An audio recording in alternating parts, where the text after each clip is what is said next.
Hello everyone, कैसे हैं आप सभी। मैं उम्मीद करता हूं कि आप सभी स्वस्थ होंगे, सुरक्षित होंगे, मस्त होंगे, व्यस्त होंगे और अपने अपने घरों में होंगे और अपने अपने एग्जाम्स के लिए प्रिपरेशन कर रहे होंगे।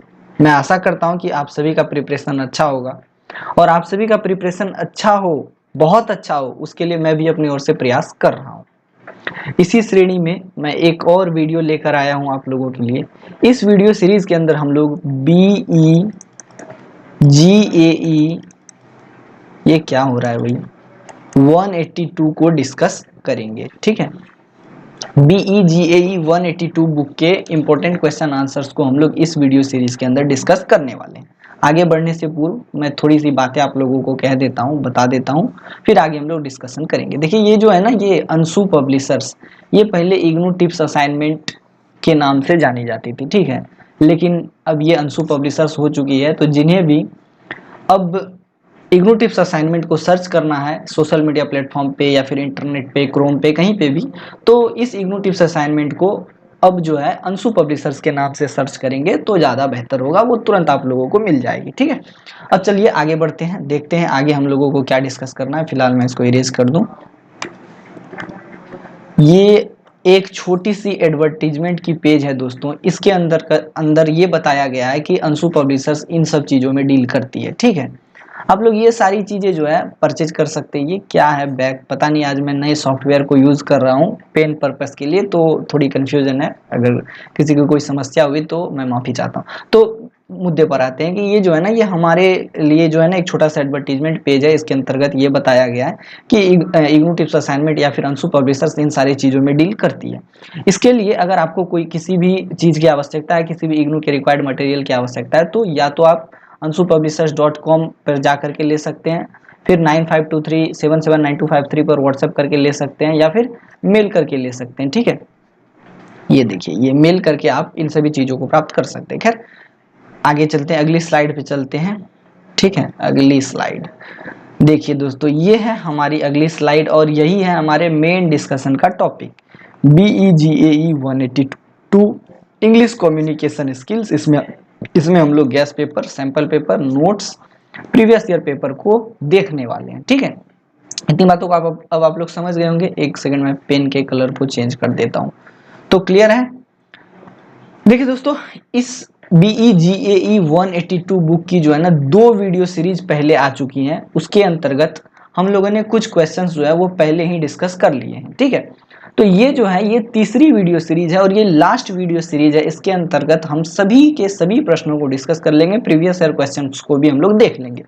तो जिन भी छात्रों ने फर्स्ट और सेकंड वीडियो सेशन को नहीं देखा है, तो उनसे रिक्वेस्ट है कि पहले फर्स्ट और सेकंड वीडियो सेशन को देख ले, उसके बाद आकर के इस वीडियो सेशन को देखें, ताकि उन्हें सारी बातें जो है एग्जैक्ट समझ में आए, जो कि मैं समझाना चाह रहा हूँ इस वीडियो सेशन के अंदर। ठीक है, अब देखिए, ये जो फर्स्ट और सेकंड वीडियो सीरीज है ना, इसके लिए आप लोग या तो कमेंट सेक्शन चेक कर लीजिएगा, वहां से आप लोगों को लिंक मिल जाएगी, वहां से क्लिक करके आप लोग देख लीजिएगा, या फिर डिस्क्रिप्शन बॉक्स में देख लीजिएगा, वहां पर भी आप लोगों को लिंक अवेलेबल करवा दी जाएगी और आप लोग वहां से भी लिंक पे क्लिक करके अपने सारे वीडियोस को देख सकते हैं। ठीक है, चलिए, ये वाला क्वेश्चन हम लोगों ने डिस्कस कर लिया था। ठीक है, उसके बाद देखते हैं दूसरे नंबर क्वेश्चन को भी डिस्कस कर लिया था।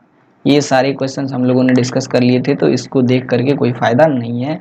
ये भी देख लिया था हम लोगों ने, ये भी देख लिया था, ये भी हो गया था, ये स्लाइड भी हो गई थी, ये भी, ये भी हो गई थी, ये वाला भी हो गया था। हाँ, ये वाला नहीं हुआ था, ये अभी हम लोगों को डिस्कस करना है, difference between conversation and other speech event. ठीक है, एक सेकेंड मैं इसको सही कर लेता हूँ पेन टैबलेट को, फिर मैं आप लोगों से बातें करूंगा।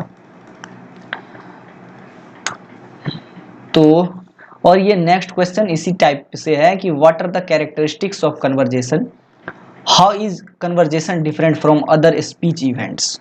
तो कैरेक्टरिस्टिक मतलब समझते हैं, विशेषता। ठीक है, इसे हम विशेषता कह सकते हैं, या इसे हम गुण भी कह सकते हैं, अच्छाई भी कह सकते हैं। ठीक है, ये क्या हो रहा है भाई, नए सॉफ्टवेयर के यूज से थोड़ी दिक्कत आ रही है। ठीक है, अच्छाई भी कह सकते हैं। कन्वर्जेशन का क्या मतलब होता है, वार्तालाप।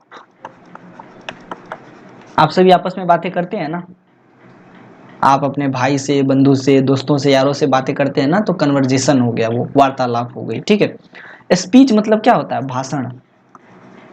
ठीक है, तो क्वेश्चन हमारा बेसिक यही है कि कन्वर्जेशन वार्तालाप की विशेषताएं क्या हैं या वार्तालाप की अच्छाई क्या है, और कन्वर्जेशन जो है वार्तालाप जो है वो अदर स्पीच इवेंट्स अदर भाषण के इवेंट से कैसे अलग है, इसी चीजों को इन्हीं सारी बातों को यहाँ डिस्कस करना है।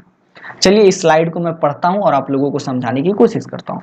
Firstly we will discuss about conversation और we can say that conversation. ठीक है, तो we spend a large part of our lives engaging in conversation, and for most of us conversation is among our most significant and engrossing activities.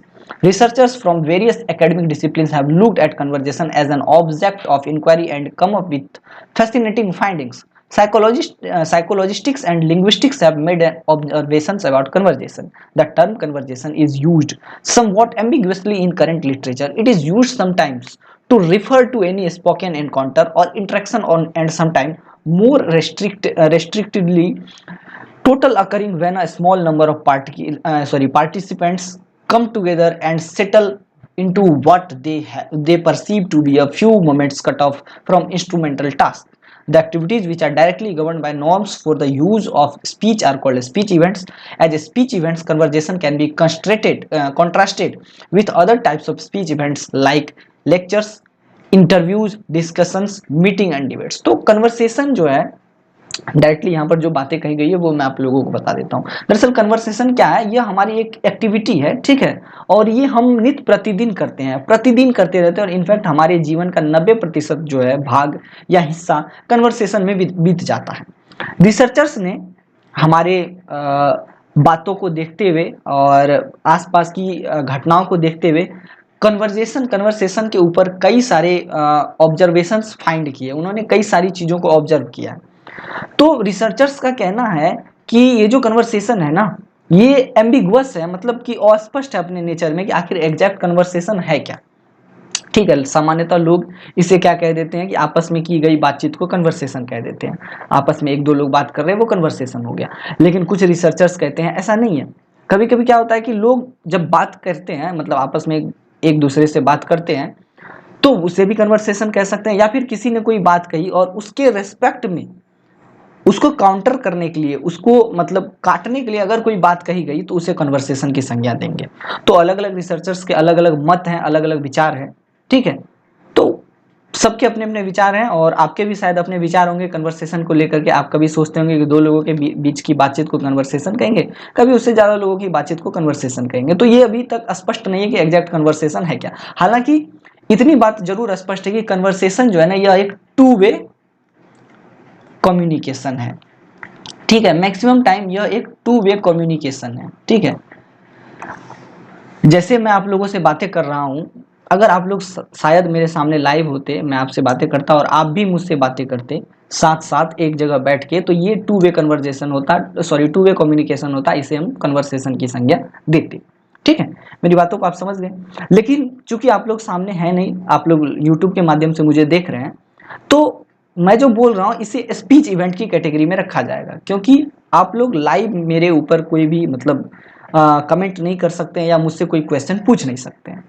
तो यही अंतर है conversation और other speech event के बीच में। मैं यही समझाना चाह रहा था। कन्वर्सेशन क्या होता है कि टू वे होता है, जो लाइव होता है, जिसमें कि आपस में तुरंत रिप्लाईज आते रहते हैं, सेंडर रिसीवर के बीच में ऑटोमेटिक मैसेज का जो फॉरवर्ड और डाउनवर्ड है वो होता रहता है तुरंत। लेकिन स्पीच इवेंट में ऐसा नहीं होता। तो स्पीच इवेंट की कैटेगरी के अंतर्गत अगर हम कुछ चीज़ों को रखना चाहें तो उसमें हम रख सकते हैं लेक्चर्स को। जैसे अभी मैंने आपको बताया, मैं लेक्चर दे रहा हूँ, मैं लेक्चर डिलीवर कर रहा हूँ, तो ये भी स्पीच इवेंट की कैटेगरी के अंतर्गत आएगा। नेक्स्ट हम बात करते हैं इंटरव्यूज। आप लोगों ने साक्षात्कार देखे होंगे, अगर नहीं देखा तो यूट्यूब खोल के देख लीजिएगा, इंटरव्यू सर्च करके कई सारे एग्जाम्पल्स आपको दिख जाएंगे। डिस्कशंस, टीवी चैनल्स में आप लोग देखते होंगे, कुछ ग्रुप्स जो है डिस्कशन करते रहते हैं, ठीक है। मीटिंग्स, कई सारी मीटिंग्स होती हैं, वो भी स्पीच इवेंट्स की कैटेगरी में आएंगे, ठीक है। डिबेट्स, मूवी कह रहा हूँ, सॉरी, न्यूज चैनल्स पे तो अक्सर डिबेट चलता रहता है। हालांकि आजकल न्यूज चैनल नहीं रहा, बल्कि डिबेट खाना हो चुका है, ठीक है। तो अब आप लोग समझ गए होंगे। एक है हाइम्स, ठीक है। उनके according speech events are activities that are directly governed by norms for the use of speech. There are speech events like literature, lectures, discussion, meetings, interviews, and debates. Each of these speech events are different because they differ in the number of participants. ठीक है, तो यहाँ पर ऐसा है कि hymns कहते हैं कि स्पीच इवेंट्स एक एक्टिविटी है, ठीक है, और इसके कुछ तौर तरीके हैं। हालांकि ये वन वे कम्युनिकेशन होता है, लेकिन फिर भी इसके कुछ तौर तरीके हैं। और जो अलग अलग स्पीच इवेंट्स है, जैसे लेक्चर है, डिस्कशन है, मीटिंग्स है, इंटरव्यूज है, ये आपस में एक दूसरे से डिफरेंट होते हैं, क्योंकि इसमें जो नंबर ऑफ पार्टिसिपेंट्स होते हैं वो कम होते हैं। जैसे मैं आपको एक एग्जांपल दे रहा हूँ, लेक्चर्स, मैं लेक्चर दे रहा हूँ, हो सकता है मेरे लेक्चर्स को कई सारे लोग सुन रहे होंगे, एक दो नहीं कई सारे लोग सुन रहे होंगे। कई सारे का मतलब यूट्यूब के अंतर्गत यूट्यूब के अंदर आप लोग जब ओपन करते होंगे तो कई सारे, मतलब 1000, 2000, 5000 लोग मुझे सुन रहे होंगे। तो लेक्चर के अंतर्गत क्या हुआ कि कई सारे पार्टिसिपेंट्स ने हिस्सा लिया। डिस्कशन, अगर डिस्कशन कब होगा, जब सामने में लोग बैठे रहेंगे, 5, 10, 50 लोगों में ही डिस्कशन। अब ऐसा तो नहीं है कि 50,000 लोगों के बीच में डिस्कशन करने बैठ जाए, सब अपने अपने क्वेश्चन पूछने लगेंगे, तो बंदा मतलब जो डिस्कशन को आगे बढ़ा रहा है वही कंफ्यूज हो जाएगा कि आंसर किसके दिए जाए। मीटिंग ज़्यादा से ज़्यादा 100, 200, 500 लोगों की मीटिंग होती है, ऐसा तो नहीं है 50,000 लोगों की मीटिंग होती है, नहीं होती है, तब वो मीटिंग नहीं हो जाएगा, वो कॉन्फ्रेंस हो जाएगा। इंटरव्यूज ज़्यादा से ज़्यादा 2, 4, 5 लोग होते हैं। डिबेट्स ज़्यादा से ज़्यादा 10, 15 लोग होते हैं। तो ये सारे स्पीच इवेंट्स हैं, but they are totally different in nature. ये सारे अपने अपने नेचर में डिफरेंट हैं। क्यों? Because they differ be in the number of participants, क्योंकि इसके अंतर्गत, इसके अंदर जितने पार्टिसिपेंट्स के नंबर होते हैं वो आपस में एक दूसरे से डिफर करते रहते हैं। I hope all this things are now clear. Now we will move to the next slide.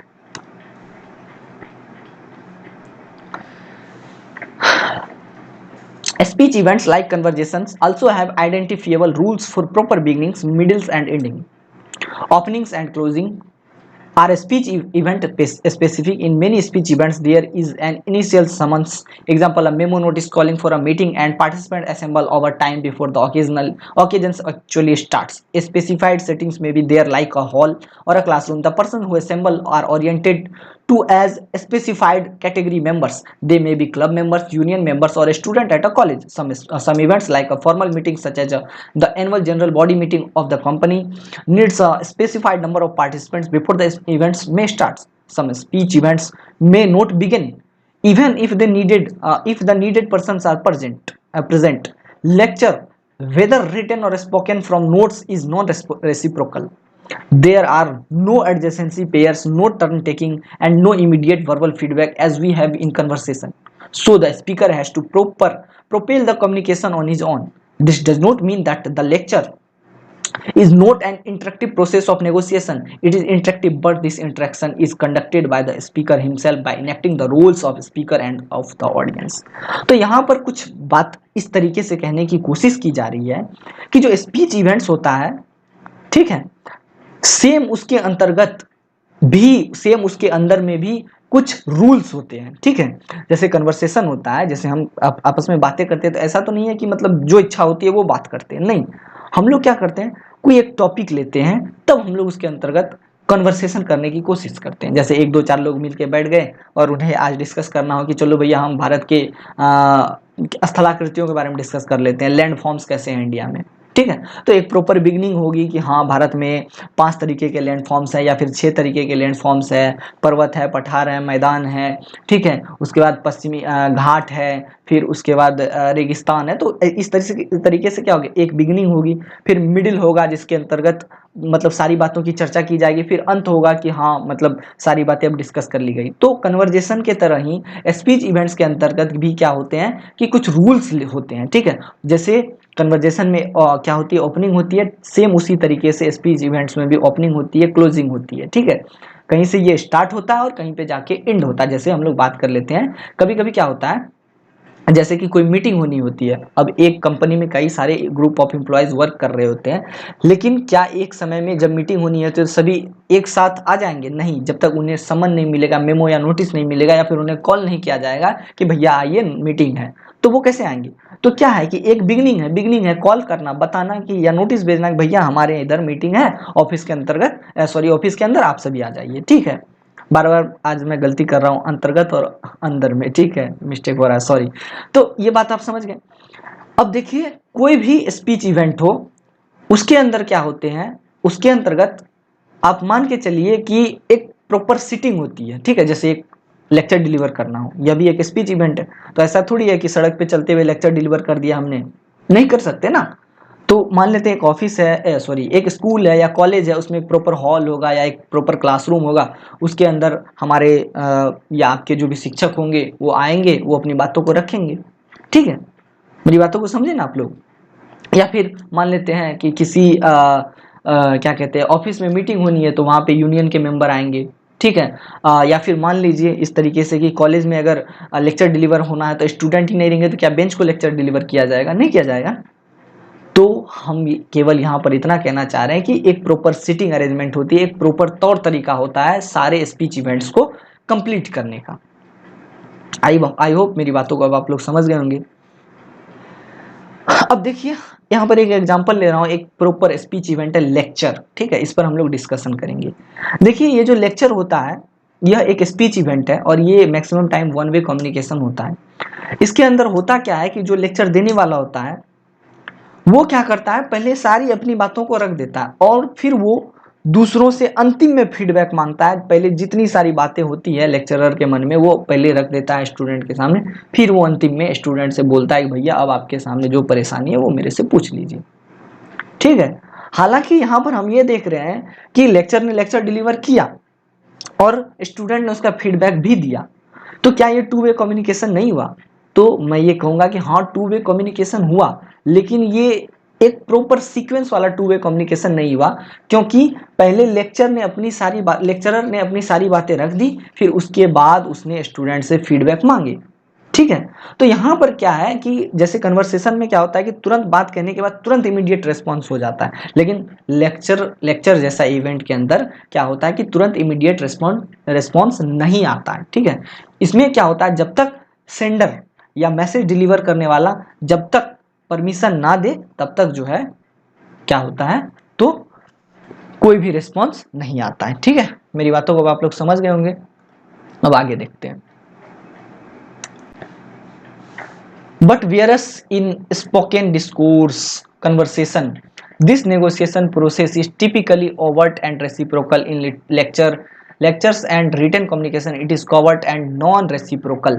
In the absence of immediate verbal reaction from his audience, the speaker has a basic problem. He has a message to impart and he has to prepare the ground and set up conditions favorable to the reception of such information. He does this by continually changing his function from a speaker to hearer, enacting the interaction by playing the role of each interlocutor, as the following examples. Yesterday I told you about written communication. Today I shall talk about oral communication. Oral communication implies communication through mouth. It includes individuals conversing with each other, be it direct conversation or telephonic conversation.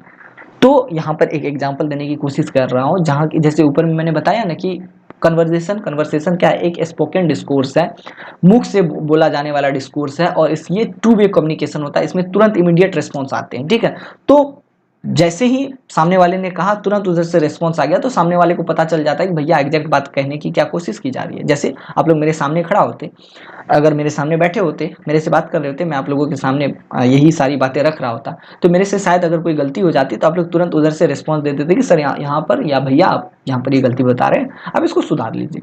तो ये क्या हो गया, तुरंत अच्छे से हो जाता, जो चीज़ें तुरंत होनी थी हो जाएंगी।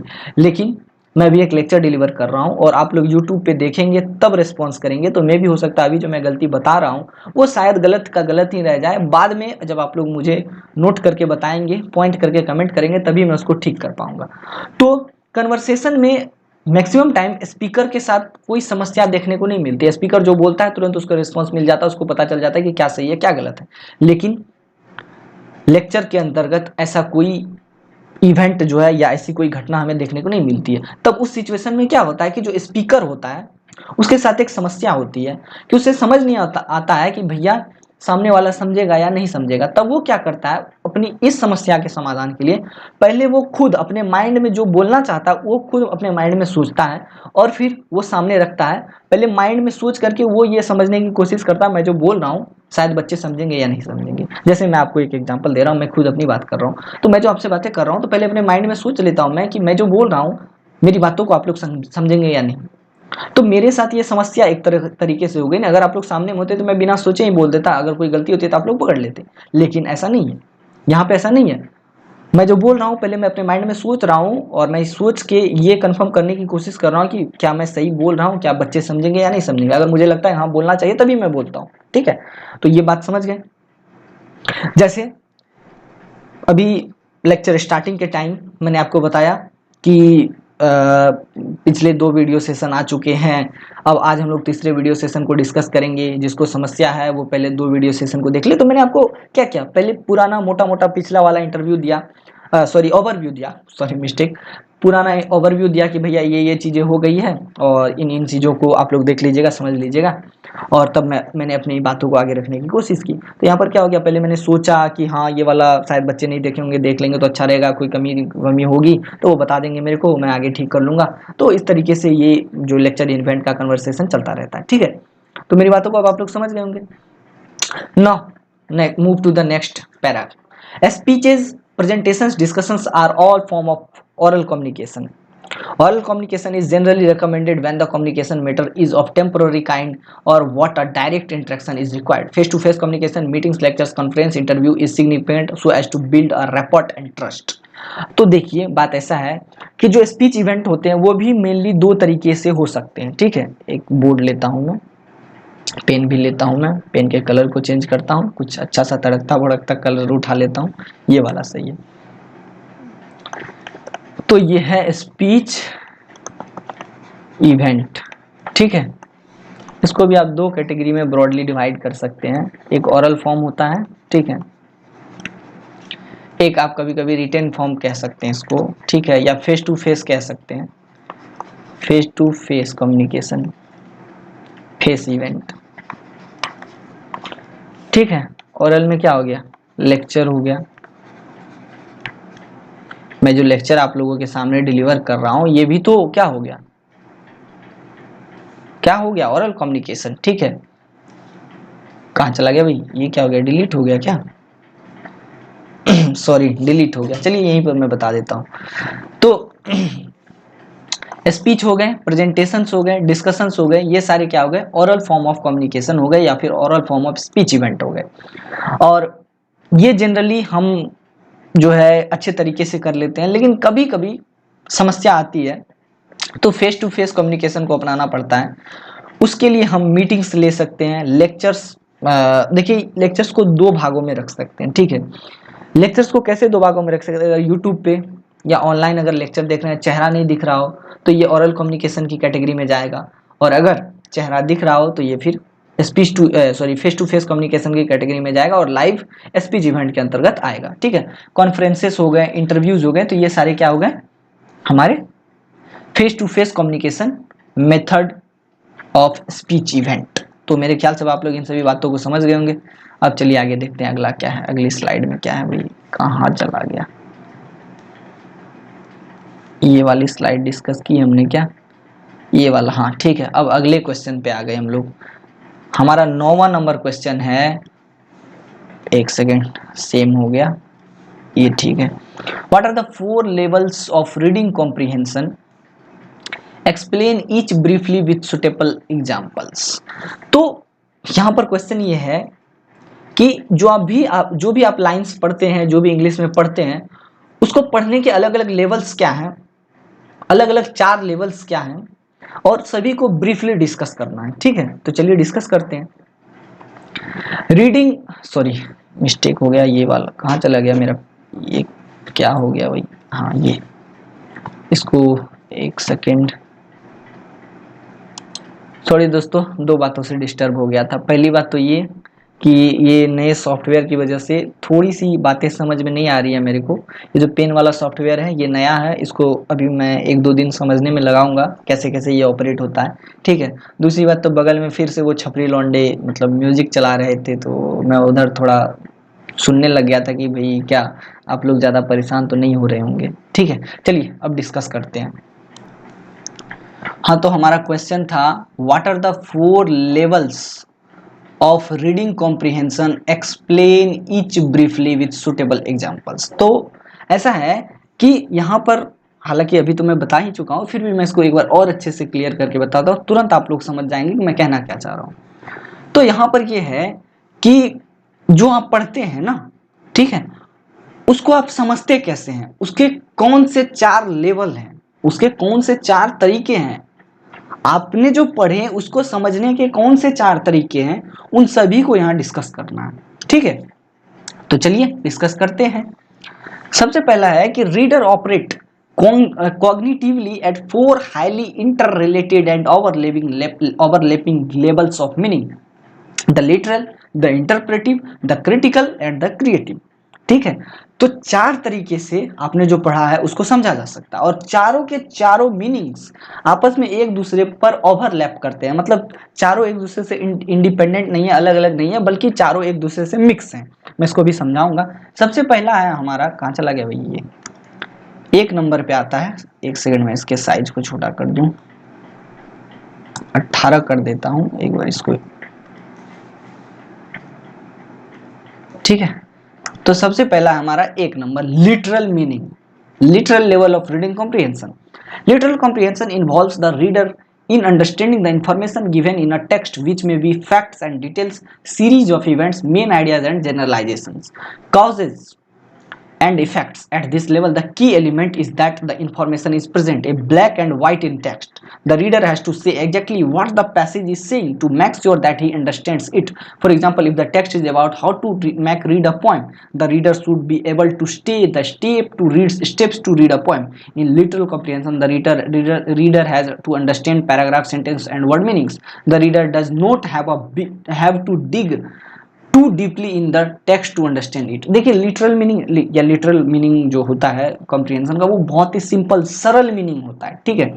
इसमें क्या होता है कि कोई जो पैराग्राफ होता है या कोई जो सेंटेंस होता है उसके बेसिक आइडिया को समझने की कोशिश की जाती है। इसमें बहुत ज्यादा डीप नहीं जाना होता है, इसमें केवल ये देखना होता है कि लाइन बाय लाइन क्या बातें कही जा रही है। जैसे मैं आपको समझाता हूँ तो लाइन बाय लाइन कभी कभी समझा देता हूँ, तो वो लिटरल मीनिंग हो गया, ठीक है। लेकिन कभी कभी हम इंटरप्रेटिव मीनिंग की भी बात करते हैं, चलिए इसको भी समझते हैं। तो at the interpretive level the reader reads between the lines to recognise ideas and inform, not directly stated. The reader has to make preference, he may have to infer time relationship, the year, time and day and season, geographical relationship, cause and effect relationship, the age, feeling, familial relationship of character, main ideas and, एक second दूसरी slide, generalization of these are not stately clearly in the text. The reader needs to study the facts given in the text and puts two and two together in making the inference. Interpretive reading also involves ferreting out meanings expressed through literary allusions, idiomatic expression and figure of speech. The writer who writes of a character he had no heart does not mean this literally but is relying on an idiom to communicate meaning। तो देखिए दोस्तों, ये जो interpretive meaning होता है इसको भी मैं समझा रहा हूँ। अभी मैंने बताया ना ऊपर ये नॉर्मल सा बता दिया हमने लिटरल मीनिंग। तो इंटरप्रेटिव मीनिंग में क्या होता है कि सेंटेंस से हट के बातें कही जाती है। जैसे मैं आपको एग्जांपल देता हूँ, मैं आपसे बातें करता हूँ ना, तो कभी कभी मैं लाइन बाय लाइन समझा देता हूँ, लेकिन कभी कभी क्या होता है मुझे कुछ एक्सटर्नल एग्जांपल्स का सहारा लेना होता है अपनी बातों को समझाने के लिए। मैं कुछ अन्य बातों को ऐड करता हूँ, ठीक है। तो वो सारी बातें क्या हैं, एक तरीके से interpretive levels of reading comprehension के अंतर्गत मानी जा सकती है। जैसे एक एग्जांपल मैं बताता हूँ, मैं भी आपको बोलूं ही हैड नो हार्ट, उसे हृदय नहीं है, इसका क्या मतलब हुआ कि वो निर्दयी है। तो ये जो निर्दयी है, आप मेरे को ये बताइए ये निर्दयी क्या लिखा हुआ है लाइन में, मैंने बताया तो मैंने बताया कि वो क्रूएल है, नहीं बताया, जस्ट मैंने बताया ही हैड नो हार्ट, इसका मतलब है कि वो क्रूएल है। तो ये बातें लिखी हुई नहीं थी, लेकिन मैंने इसको बताया, आपने इसको समझा, ठीक है। तो ये क्या आ गया, interpretive level of reading comprehension, ठीक है। Now we will move to third number. चलिए थर्ड नंबर पे आते हैं। ये 1 2 3, ये तीसरा वाला है, ठीक है। तो in critical reading the reader has to make judgments with regard to the text. The reader may judge the accuracy of the fact, the validity of conclusion made, or the effectiveness of the author's style. For instance, a writer may have used a very flowery language to create an atmosphere, or he may write tongue in cheek. In critical reading, the reader also gives reason for the judgment and stating the criteria used in making it, commenting on the views expressed and the appropriateness and the effectiveness of the treatment of the ideas. Now fourth number को भी discuss कर लेते हैं English में, तब फिर हिंदी में तो समझाऊंगा ही। In creative reading the reader generates new ideas and uses insights applications and approaches. It needs invention, prediction and use of the imagination. The reader proposes an alternative conclusion and generalization based on reading text and suggesting relating examples. Exercising in creative reading also includes composing orally, drawing and writing stories with the same pattern or same words as in the see that the reader has read। ठीक है, तो शायद मेरी बातों को अभी आप लोग नहीं समझे होंगे, तो चलिए बताते हैं। क्रिटिकल को सबसे पहले बता देता हूं। तो देखिए क्रिटिकल रीडिंग ऐसा होता है दोस्तों, जैसे आपको एक एग्जांपल देता हूं। सबसे पहले लिटरल रीडिंग की गई जिसमें कि सारे लाइंस को समझा गया। दूसरा इंटरप्रिटेटिव रीडिंग की गई, ठीक है, या इंटरप्रेटिव रीडिंग की गई जिसमें यह समझा गया कि इसके अंदर कौन कौन सी ऐसी बातें हैं जो नहीं कही गई है जिसको समझना है। लेकिन क्रिटिकल रीडिंग के अंदर क्या होता है, अंदर में ये होता है कि हमें जो है ना एक जजमेंट देना होता है, हमें समझना होता है कि एग्जैक्टली जो बातें इस लाइन में लिखी गई या किसी रीडिंग कॉम्प्रिहेंशन में लिखी गई हैं, ठीक है, वो कितनी हद तक सही है।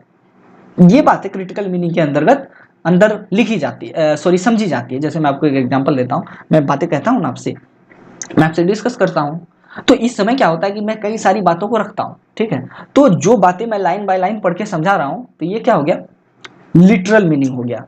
ठीक है, इसमें से कुछ बातें ऐसी हैं जो अपनी ओर से मैं ऐड करता हूं जिसको आप लोग समझ सके, तो वो इंटरप्रेटिव रीडिंग हो गया, लेवल्स ऑफ रीडिंग हो गया। When we talk about critical, तो इसमें क्या होता है कि जो बातें मैं बोल रहा हूं तो मैं उसमें चेक करता हूं कि मैं कितनी बातें सही बोल रहा हूं, इसमें कितने फैक्ट्स हैं, कितनी एक्यूरेसी है, क्या मैं कहीं गलत तो नहीं बोल रहा हूं। तो ये critical level of reading comprehension हो गया।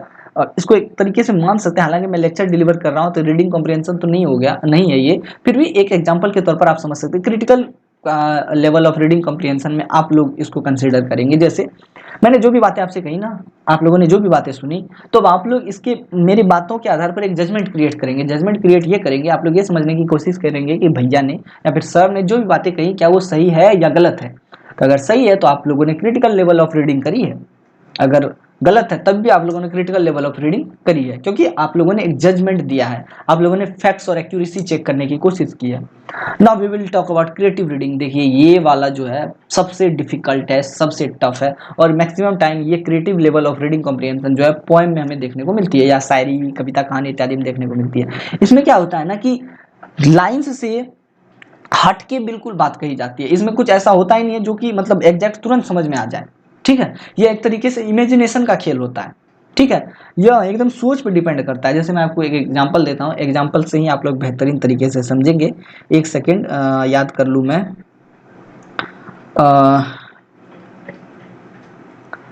कोई एक शायरी मुझे याद आ जाए तो बेहतर होगा। चलिए एक सेकेंड, जस्ट एक सेकेंड।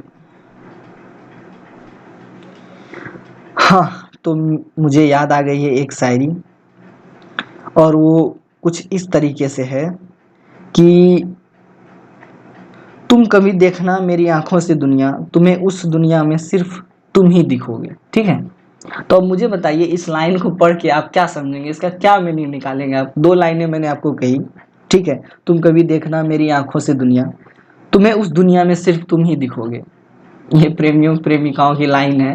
तो आप मुझे बताइए इससे क्या समझेंगे आप। कुछ भी नहीं समझेंगे। अगर इसको समझाने की कोशिश करेंगे तो शायद समझ में नहीं आएगा कि भैया कहना क्या चाह रहा है, ये लाइनें कह क्या रही है।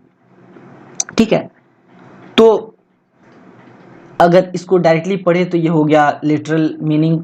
इंटरप्रेटिव अगर पढ़े तो इससे इंटरप्रेटिव मीनिंग भी निकल रहा है कि हाँ थोड़ी बहुत प्यार मोहब्बत की बातें हो रही है। क्रिटिकल मीनिंग पढ़ने की बात करें तो इसमें एक्यूरेसी चेक की जाएगी। ठीक है, कि हाँ सच में आंखों से दुनिया देखी जा सकती है क्या?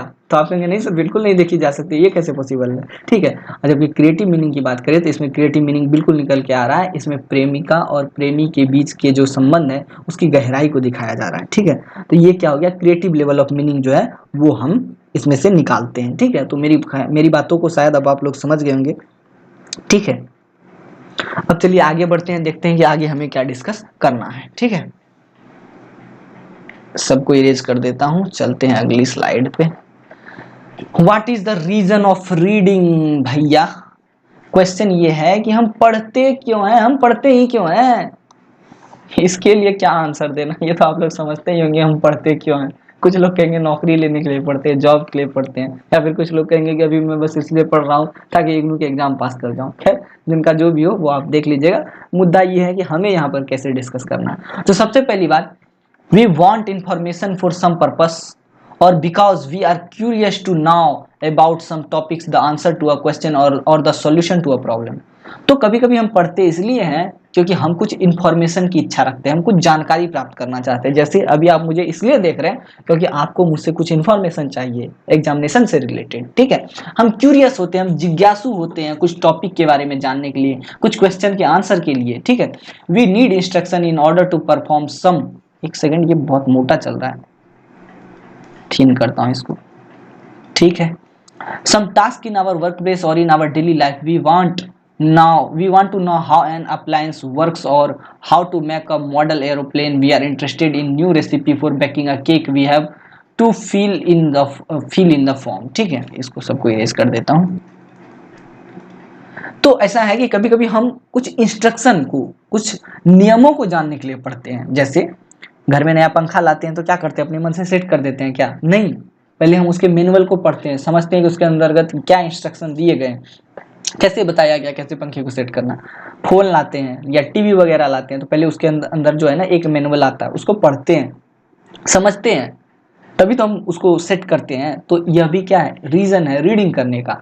We want to keep in touch with friends through message और अंडरस्टैंड ऑफिशियल कॉरेस्पॉन्डेंस। तो कभी कभी हम अपने दोस्तों से अपने आप को कांटेक्ट में रखने के लिए, ठीक है, अपने आप को टच में रखने के लिए रीडिंग करते हैं, पढ़ते हैं। वो मैसेज करता है व्हाट्सएप पे, उसकी बातों का रिप्लाई देते हैं, ठीक है। इसी तरीके से we want to play a new game, do a puzzle, act in a play और do some activity which is pleasant, amusable and enjoyable. कभी कभी लोग खुशियों के लिए पढ़ते हैं, इंजॉयमेंट के लिए पढ़ते हैं, ठीक है, एक्साइटमेंट के लिए पढ़ते हैं, नॉवेल्स वगैरह, सॉन्ग पोएम ये सब पढ़ते हैं। तो ये सब क्या है, ये सब रीजन है पढ़ने के, हंसी खुशी के लिए भी पढ़ते हैं लोग। तो यही सारी बातें इसके अंदर, क्या पढ़ना, क्या ही पढ़ना, क्या ही समझना इसको। चलिए आगे चलते हैं, देखते हैं क्या इंपॉर्टेंट है अगला हमारे लिए। अगला है what do you mean by efficient reading, ठीक है। What are the characteristics of reading. तो सफल रीडिंग क्या होता है, इफिशिएंट अच्छी रीडिंग क्या होती है, ठीक है, उस पे डिस्कस करना हमको। रीडिंग के कैरेक्टरिस्टिक क्या है, ठीक है। तो देखिए दोस्तों, रीडिंग कभी कभी क्या होता है, वही चीजें हैं ऊपर में जो लिखी गई है ना, उसी को यहाँ पर लंबा चौड़ा खींच दिया गया और कुछ भी नहीं है, ठीक है। फिर भी मैं बता देता हूँ। तो रीडिंग इज पर्पसफुल, ठीक है। कभी कभी क्या होता है कि रीडिंग को किसी पर्पस से पढ़ा जाता है, सॉरी, रीडिंग कभी कभी किसी पर्पस से की जाती है, ठीक है। जैसे आप लोग मुझसे बातें कर रहे हैं, मेरी बातों को सुन रहे हैं, तो आप लोगों का एक पर्पस है, ठीक है। कभी कभी आप लोग मैनुअल पढ़ते हैं, ठीक है, वही वो मतलब मैनुअल का मतलब हो गया कि इंस्ट्रक्शंस पढ़ते हैं, तो उसका भी एक पर्पस होता है, ठीक है। रीडिंग इज सेलेक्टिव, ऐसा नहीं है दोस्तों कि आप कुछ भी पढ़ लेते हैं उठा के, नहीं पढ़ते हैं। मैं भी अगर अनपढ़ बातें करने लग जाऊं, अनपढ़ अनलगर पागलों सी बातें करने लग जाऊं, दो चार शायरी फेंकने लग जाऊं, तो आप लोग मेरे को स्किप करके चले जाएंगे। तो आप लोग भी रीडिंग करते हैं या कोई भी रीडिंग करता है ना, वो सेलेक्टिव रीडिंग करता है, ठीक है। उसको जितनी आवश्यकता होती है उतनी ही पढ़ता है। मैनुअल अगर इतना लंबा चौड़ा, आपके घर में एक लंबी सी अच्छी वाली एंड्रॉइड टीवी आई, उसके अंतर्गत आपको एक मैनुअल मिलता है उसके डब्बे में से, ठीक है। उस डब्बे में से आप देखते हैं 500 पेज का मैनुअल है, 500 पेज का तो होता नहीं है भाई, 50 पेज का मैनुअल है, उसमें आपके 25 पेज की ही काम की बात है। तो आप क्या करेंगे, 50 पेज पढ़ने बैठ जाएंगे? नहीं, 25 पेज पढ़ के बोलेंगे भैया बहुत हो गया, बहुत पढ़ लिया मैंने, चलो भैया हो गया। तो ये क्या है, रीडिंग सेलेक्टिव होता है, ठीक है। Reading speed varies. तो देखिए यहां पर क्या है कि कंटेंट, पर्पस और आदमी के नॉलेज के अकॉर्डिंग रीडिंग की स्पीड वेराई करती है।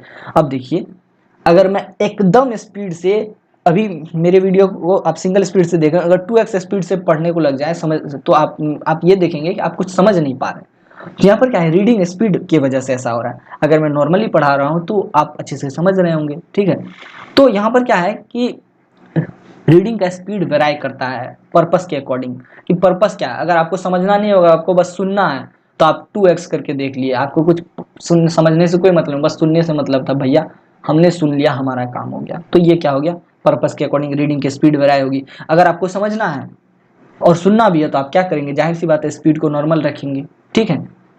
या फिर आप मैनुअल पढ़ेंगे, आप पहली बार किसी मैनुअल को पढ़ रहे हैं, किसी इंस्ट्रक्शन को पढ़ रहे हैं, तो आप स्लो ही पढ़ेंगे। ऐसा नहीं है कि आप एकदम सरेसा घोड़ा एकदम बुलेट ट्रेन की तरफ पढ़ के निकल जाएंगे, नहीं, आपको समझना भी तो है ना। या फिर आप मान लेते उसी मैनुअल को, उसी इंस्ट्रक्शन को 10 बार पढ़ चुके हैं, ठीक है। जैसे कहता है ना कि जेब्रा क्रॉसिंग से रोड पार करें, तो ये बात आप 50 बार पढ़ चुके हैं और आपको कहीं लिखा हुआ मिल जाएगा, तो बिना पढ़े ही बता देंगे भैया ये क्या लिखा हुआ है। तो यहाँ पर भी रीडिंग स्पीड वेराई कर रहा है। Reading is silent, maximum time जो अच्छी और इफिशियंट रीडिंग होती है ना, वो साइलेंट तरीके से ही होनी चाहिए। अगर आप मन मन पढ़ते हैं तो वो बहुत अच्छा है, ठीक है। अगर आप जोर से पढ़ते हैं तो उससे क्या होता है कि दूसरों को भी परेशानी होती है और आपका ध्यान भी डाइवर्ट होता है, ठीक है। I hope all this things are now clear. चलिए नेक्स्ट स्लाइड पे, यही है reading is text based. Reading जो है वो टेक्स्ट बेस्ड है। ऐसा तो थोड़ी है कि आपके सामने एक बुक रख दी गई है, उसके अंतर जो है, जो भी टेक्स्ट है, कॉन्टेक्स्ट है, आप उसको छोड़ के किसी और बुक की बातों को पढ़ रहे हैं। तो जो भी रीडिंग आप करते हैं ना, वो टेक्स्ट बेस्ड होती है, ठीक है। ऐसा नहीं है कि जो मर्जी आई बोल के चल दिए, निकल लिए, हमारा काम हो गया, ठीक है। आई होप आप लोग इन सभी बातों को समझ गए होंगे। अब छठी बात करते हैं, reading involves complex cognitive skills. देखिए रीडिंग पढ़ना एक कला है, ठीक है। अगर रीडर्स को नॉलेज ही नहीं है, मैसेज को डिकोड करने की क्षमता ही नहीं है, उसका माइंड उतना सही है ही नहीं, वो प्रिडिक्ट कर ही नहीं सकता है कि पढ़ना क्या है, समझना क्या है, तो वो जो है एग्जैक्ट कॉम्प्रिहेंशन को समझ नहीं पाएगा कि आखिर कॉम्प्रिहेंशन कहना क्या चाह रहा है। जैसे मैं आपको कितना भी प्रवचन देकर निकल जाऊं, ठीक है, जब तक आपके अंदर आपको मुझे समझने की स्किल्स नहीं होगी, आप मेरी बातों को प्रेडिक्ट नहीं कर पाएंगे, तब तक आप समझ ही नहीं पाएंगे कि मैं बोल क्या रहा हूँ। तो रीडिंग करना या सुनना, लिसनिंग भी है, तो वो एक कॉम्प्लेक्स कोऑग्निटिव स्किल्स। आप बुक पढ़ते हैं, ठीक है, यहाँ पर मैं बार बार अपनी बातों को इंडिकेट करके समझाने की कोशिश कर रहा हूँ। हालांकि मैं जो बोल रहा हूँ ये रीडिंग स्किल्स के अंदर नहीं आएगा, ये लिसनिंग स्किल्स के अंदर आएगा और इफेक्टिव लिसनिंग के अंदर आएगा। फिर भी समझाने के लिए यहाँ पर मैं अपने एग्जाम्पल को दोहरा रहा हूँ, अपने एग्जाम्पल को ले रहा हूँ। आप लोग अपने एग्जाम्पल के कॉन्टेक्स्ट में अगर बात करें तो आप बुक उठा के देख लीजिए।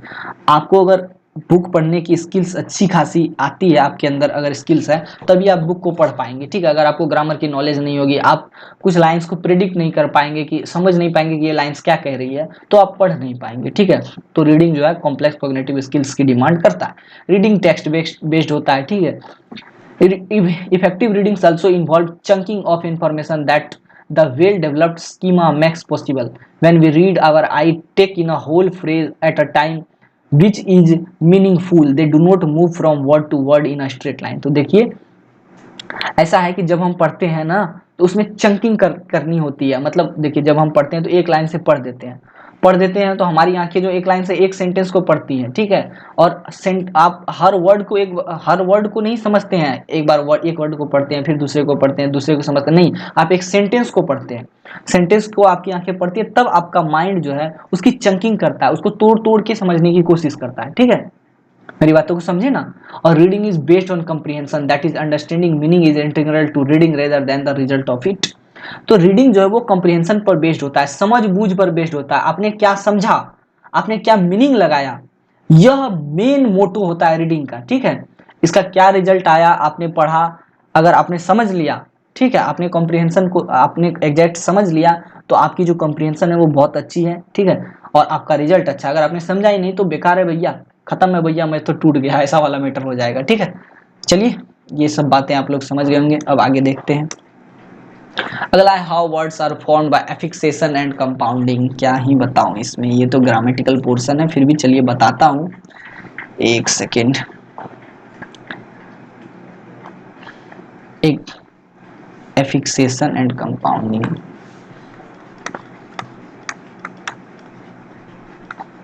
एफिक्सेशन, ठीक है, ये ले लिया मैंने ऐसे। ये है प्रीफिक्स, ठीक है, ये है सफिक्स। यहाँ पे क्वेश्चन है कि अलग अलग वर्ड्स कैसे फॉर्म होते हैं, वर्ड्स को बनाया कैसे जाता है, एक वर्ड से दूसरे वर्ड कैसे बनाए जाते हैं, ठीक है। तो दो मेथड यहाँ पर बताया गया है, दो मेथड की चर्चा करनी है, एक एफिक्सेशन है, एक कंपाउंडिंग। एफिक्सेशन को अगेन दो भागों में तोड़ा जाता है, एक होता है प्रेफिक्स जिसे हम उपसर्ग कहते हैं, ठीक है, एक होता है सफिक्स, ठीक है। ये तो लिख दिया मैंने, इसे हम प्रत्यय के नाम से जानते हैं। किस नाम से जानते हैं? प्रत्यय के नाम से जानते हैं। क्या बताऊं, ये वाली सॉफ्टवेयर ज्यादा अच्छी है नहीं, ठीक है। तो उपसर्ग ये हो गया और ये प्रत्यय हो गया। उपसर्ग की बात करते हैं हिंदी में, पहले मैं आप लोगों को समझाता हूं। जैसे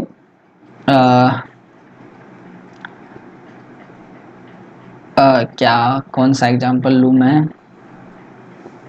बल। बल का मतलब समझते हैं?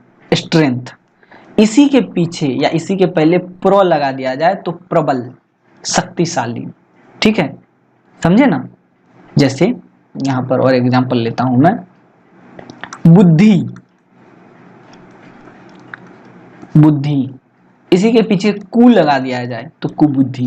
तो ये जो कु है ना दोस्तों, ये उपसर्ग है, ये जो प्रो है ये क्या है? उपसर्ग है, ठीक है। यहां पर लेते हैं जैसे एक और अन्य प्रत्यय के लिए एग्जांपल लेते हैं, तो प्रत्यय के लिए मान लेते हैं चंद्र। क्या बताऊं, ये सॉफ्टवेयर परेशान कर रहा है। यहाँ हार लगा देते हैं, ठीक है। ये हार, हालांकि ये कंपाउंडिंग हो गया, ये नहीं चलेगा। हाँ, चंद्र से एक सेकंड, चंद्र से याद आ गया। चंद्र में क्या हो रहा है भाई, ये क्या आ रहा है? यहाँ पर नहीं लिख पाऊंगा लगता है, सॉफ्टवेयर जो है वो एरर क्रिएट कर रहा है। यहाँ ऊपर लिखता हूँ, ये चंद्र को यहाँ लिखता हूँ, चंद्र, इसके साथ माँ लगा दिए तो चंद्रमा बन गया, ठीक है। इसी तरीके से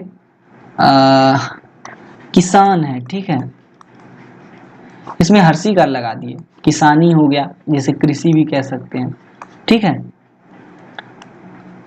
वर्षा,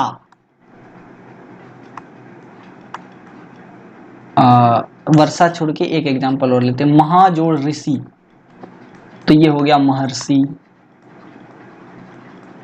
इसी तरीके से ये सब जो है सफिक्स के अंदर आएंगे, ठीक है। इंग्लिश में अब मैं समझाता हूँ इन सभी बातों को। इसके लिए मैं एक काम करता हूँ, फिर से वहीं चलते हैं जहां पर हम लोग थे। तो दो तरीके से, एक एफिक्सेशन से करते हैं, एक किससे करते हैं? कंपाउंडिंग से करते हैं। एफिक्सेशन को दो भागों में, पहला भाग कौन सा लिया गया? तो प्रेफिक्स। यहां पर प्रेफिक्स है, देखिए प्रेफिक्स, जैसे यहां कॉमन, सामान्य, ठीक है। इसके पहले हमने क्या जोड़ दिया? अन, ठीक है। इसी तरीके से यहाँ एडवांटेज या ऑनेस्ट लेते हैं हम लोग, ठीक है। ऑनेस्ट के पीछे डिस लगा दिए या पहले डिस लगा दिए, ठीक है। ये क्या हो गया? डिसऑनेस्ट। इसी तरीके से रेगुलर, इसके पीछे इर लगा दिए तो इररेगुलर। तो ये सब क्या हो गया? ये सारे हो गए प्रीफिक्स, उपसर्ग। इस तरीके से वर्ड्स को फॉर्म किया जाता है, ठीक है। चलिए नेक्स्ट स्लाइड पे देखते हैं अब सफिक्स के बारे में। सफिक्स के लिए यहाँ, अरे एक सेकंड, प्रीफिक्स तो ये रहा, सफिक्स नहीं दिया है क्या? ये स्लाइड में ऐड नहीं किया है मैंने क्या? एक सेकेंड, ये वाली स्लाइड के अंदर शायद मैंने सफिक्स को ऐड नहीं किया। चलिए यहाँ पर मैं आपको बता देता हूँ। जैसे यहाँ एक्साइट है, ठीक है, यहाँ मैंने लिख दिया एक्साइट, इसके साथ मैंने लगा दिया मेंट, तो ये मेंट क्या हो गया? प्रेफिक्स हो गया, ठीक है, सॉरी सफिक्स हो गया। ये सफिक्स इस स्लाइड में ऐड नहीं है। तो इस तरीके से भी वर्ड बनाए जाते हैं। या फिर यहाँ पर लिख लीजिए ऑनेस्ट, ऑनेस्ट के साथ हमने वाई जोड़ दिया, तो इस तरीके से भी एक सफिक्स को यूज करके एक वर्ड बन गया, ठीक है। ठीक उसी तरीके से दूसरा भी एग्जांपल ले सकते हैं, जैसे एग्री, ठीक है। एग्री के बाद हमने क्या जोड़ दिया? मेंट, एग्रीमेंट। यहां पर भी हमने क्या देखा? तो सफिक्स के माध्यम से नए नए वर्ड को बनाए जा सकते हैं, ठीक है। अब चलिए अगली स्लाइड पे, अगली स्लाइड पे हम लोग कंपाउंडिंग की बात करते हैं। तो देखिए सफिक्स और प्रेफिक्स या एफिक्सेशन में क्या था दोस्तों, कि हम प्रॉपर एक वर्ड को ऐड नहीं करते थे। जैसे मैं आपको एक एग्जांपल देता हूं, ऑनेस्ट के साथ मैंने जोड़ा था वाई, इस वाई को कोई वर्ड कंसीडर करेंगे क्या? नहीं, ये कोई वर्ड नहीं है, ठीक है। या जैसे डिस प्लस ऑनेस्ट, तो ये डिस क्या है? यह एक प्रीफिक्स है, लेकिन क्या यह एक वर्ड है? नहीं है। लेकिन जब कंपाउंडिंग की बात करते हैं तो कंपाउंडिंग में क्या होता है कि दो डिफरेंट वर्ड्स को जोड़ा जाता है, जैसे ब्लैक प्लस बोर्ड, इन दोनों का आपस में मीनिंग है। ठीक इसी तरीके से फ्लावर प्लस पोट। ठीक है, क्या बताऊं, ये प्रॉब्लम कुछ ज्यादा ही हो रहा है, फ्लावर प्लस पोट। ठीक है, तो यहां पर क्या है कि एफिक्सेशन में क्या होता है कि लेटर के माध्यम से या फिर दो तीन लेटर को ऐड करके नए नए वर्ड्स क्रिएट किए जाते हैं, जबकि कंपाउंडिंग में क्या होता है कि दो डिफरेंट डिफरेंट इंडिपेंडेंट वर्ड्स को जोड़ करके नए वर्ड क्रिएट किए जाते हैं। जैसे ब्लैक का मतलब होता है काला, बोर्ड का मतलब होता है बोर्ड। ठीक है, पट फ्लावर का मतलब होता है फूल, और पोट का मतलब होता है बर्तन। तो दो अलग अलग वर्ड्स को जोड़ा गया और एक नया वर्ड क्रिएट किया गया। तो आई होप अब आप लोग इन सभी बातों को समझ गए होंगे, सारा मामला क्लियर हो गया होगा अब आप लोगों के माइंड में। ठीक है, एक सेकेंड, ये वाला सॉफ्टवेयर मुझे सही नहीं लग रहा है, एक सेकेंड मैं वो वाला अपना प्रीवियस पेन पे आ जाता हूँ, जस्ट वेट अ मिनट।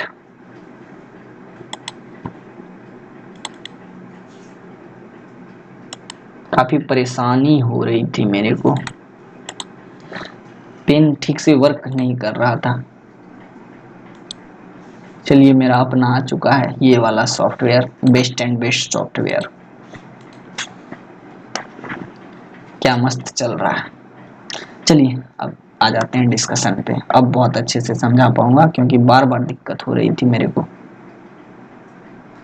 अब इसे क्या हो गया भाई, अब ये क्यों नहीं आ रहा है,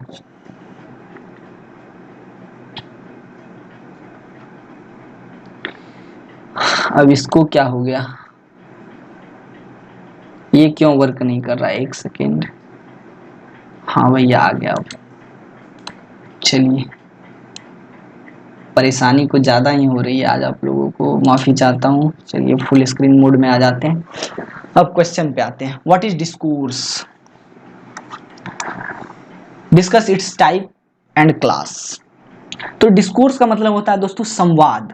ठीक है, आप लोगों ने शायद संवाद किया होगा, करते भी हैं, कन्वर्सेशन करते हैं, तो क्या हो गया, यही तो है संवाद, यही तो है बातें, आपस में जो बातें होती है उसे ही हम क्या कहेंगे, डिस्कोर्स कहेंगे।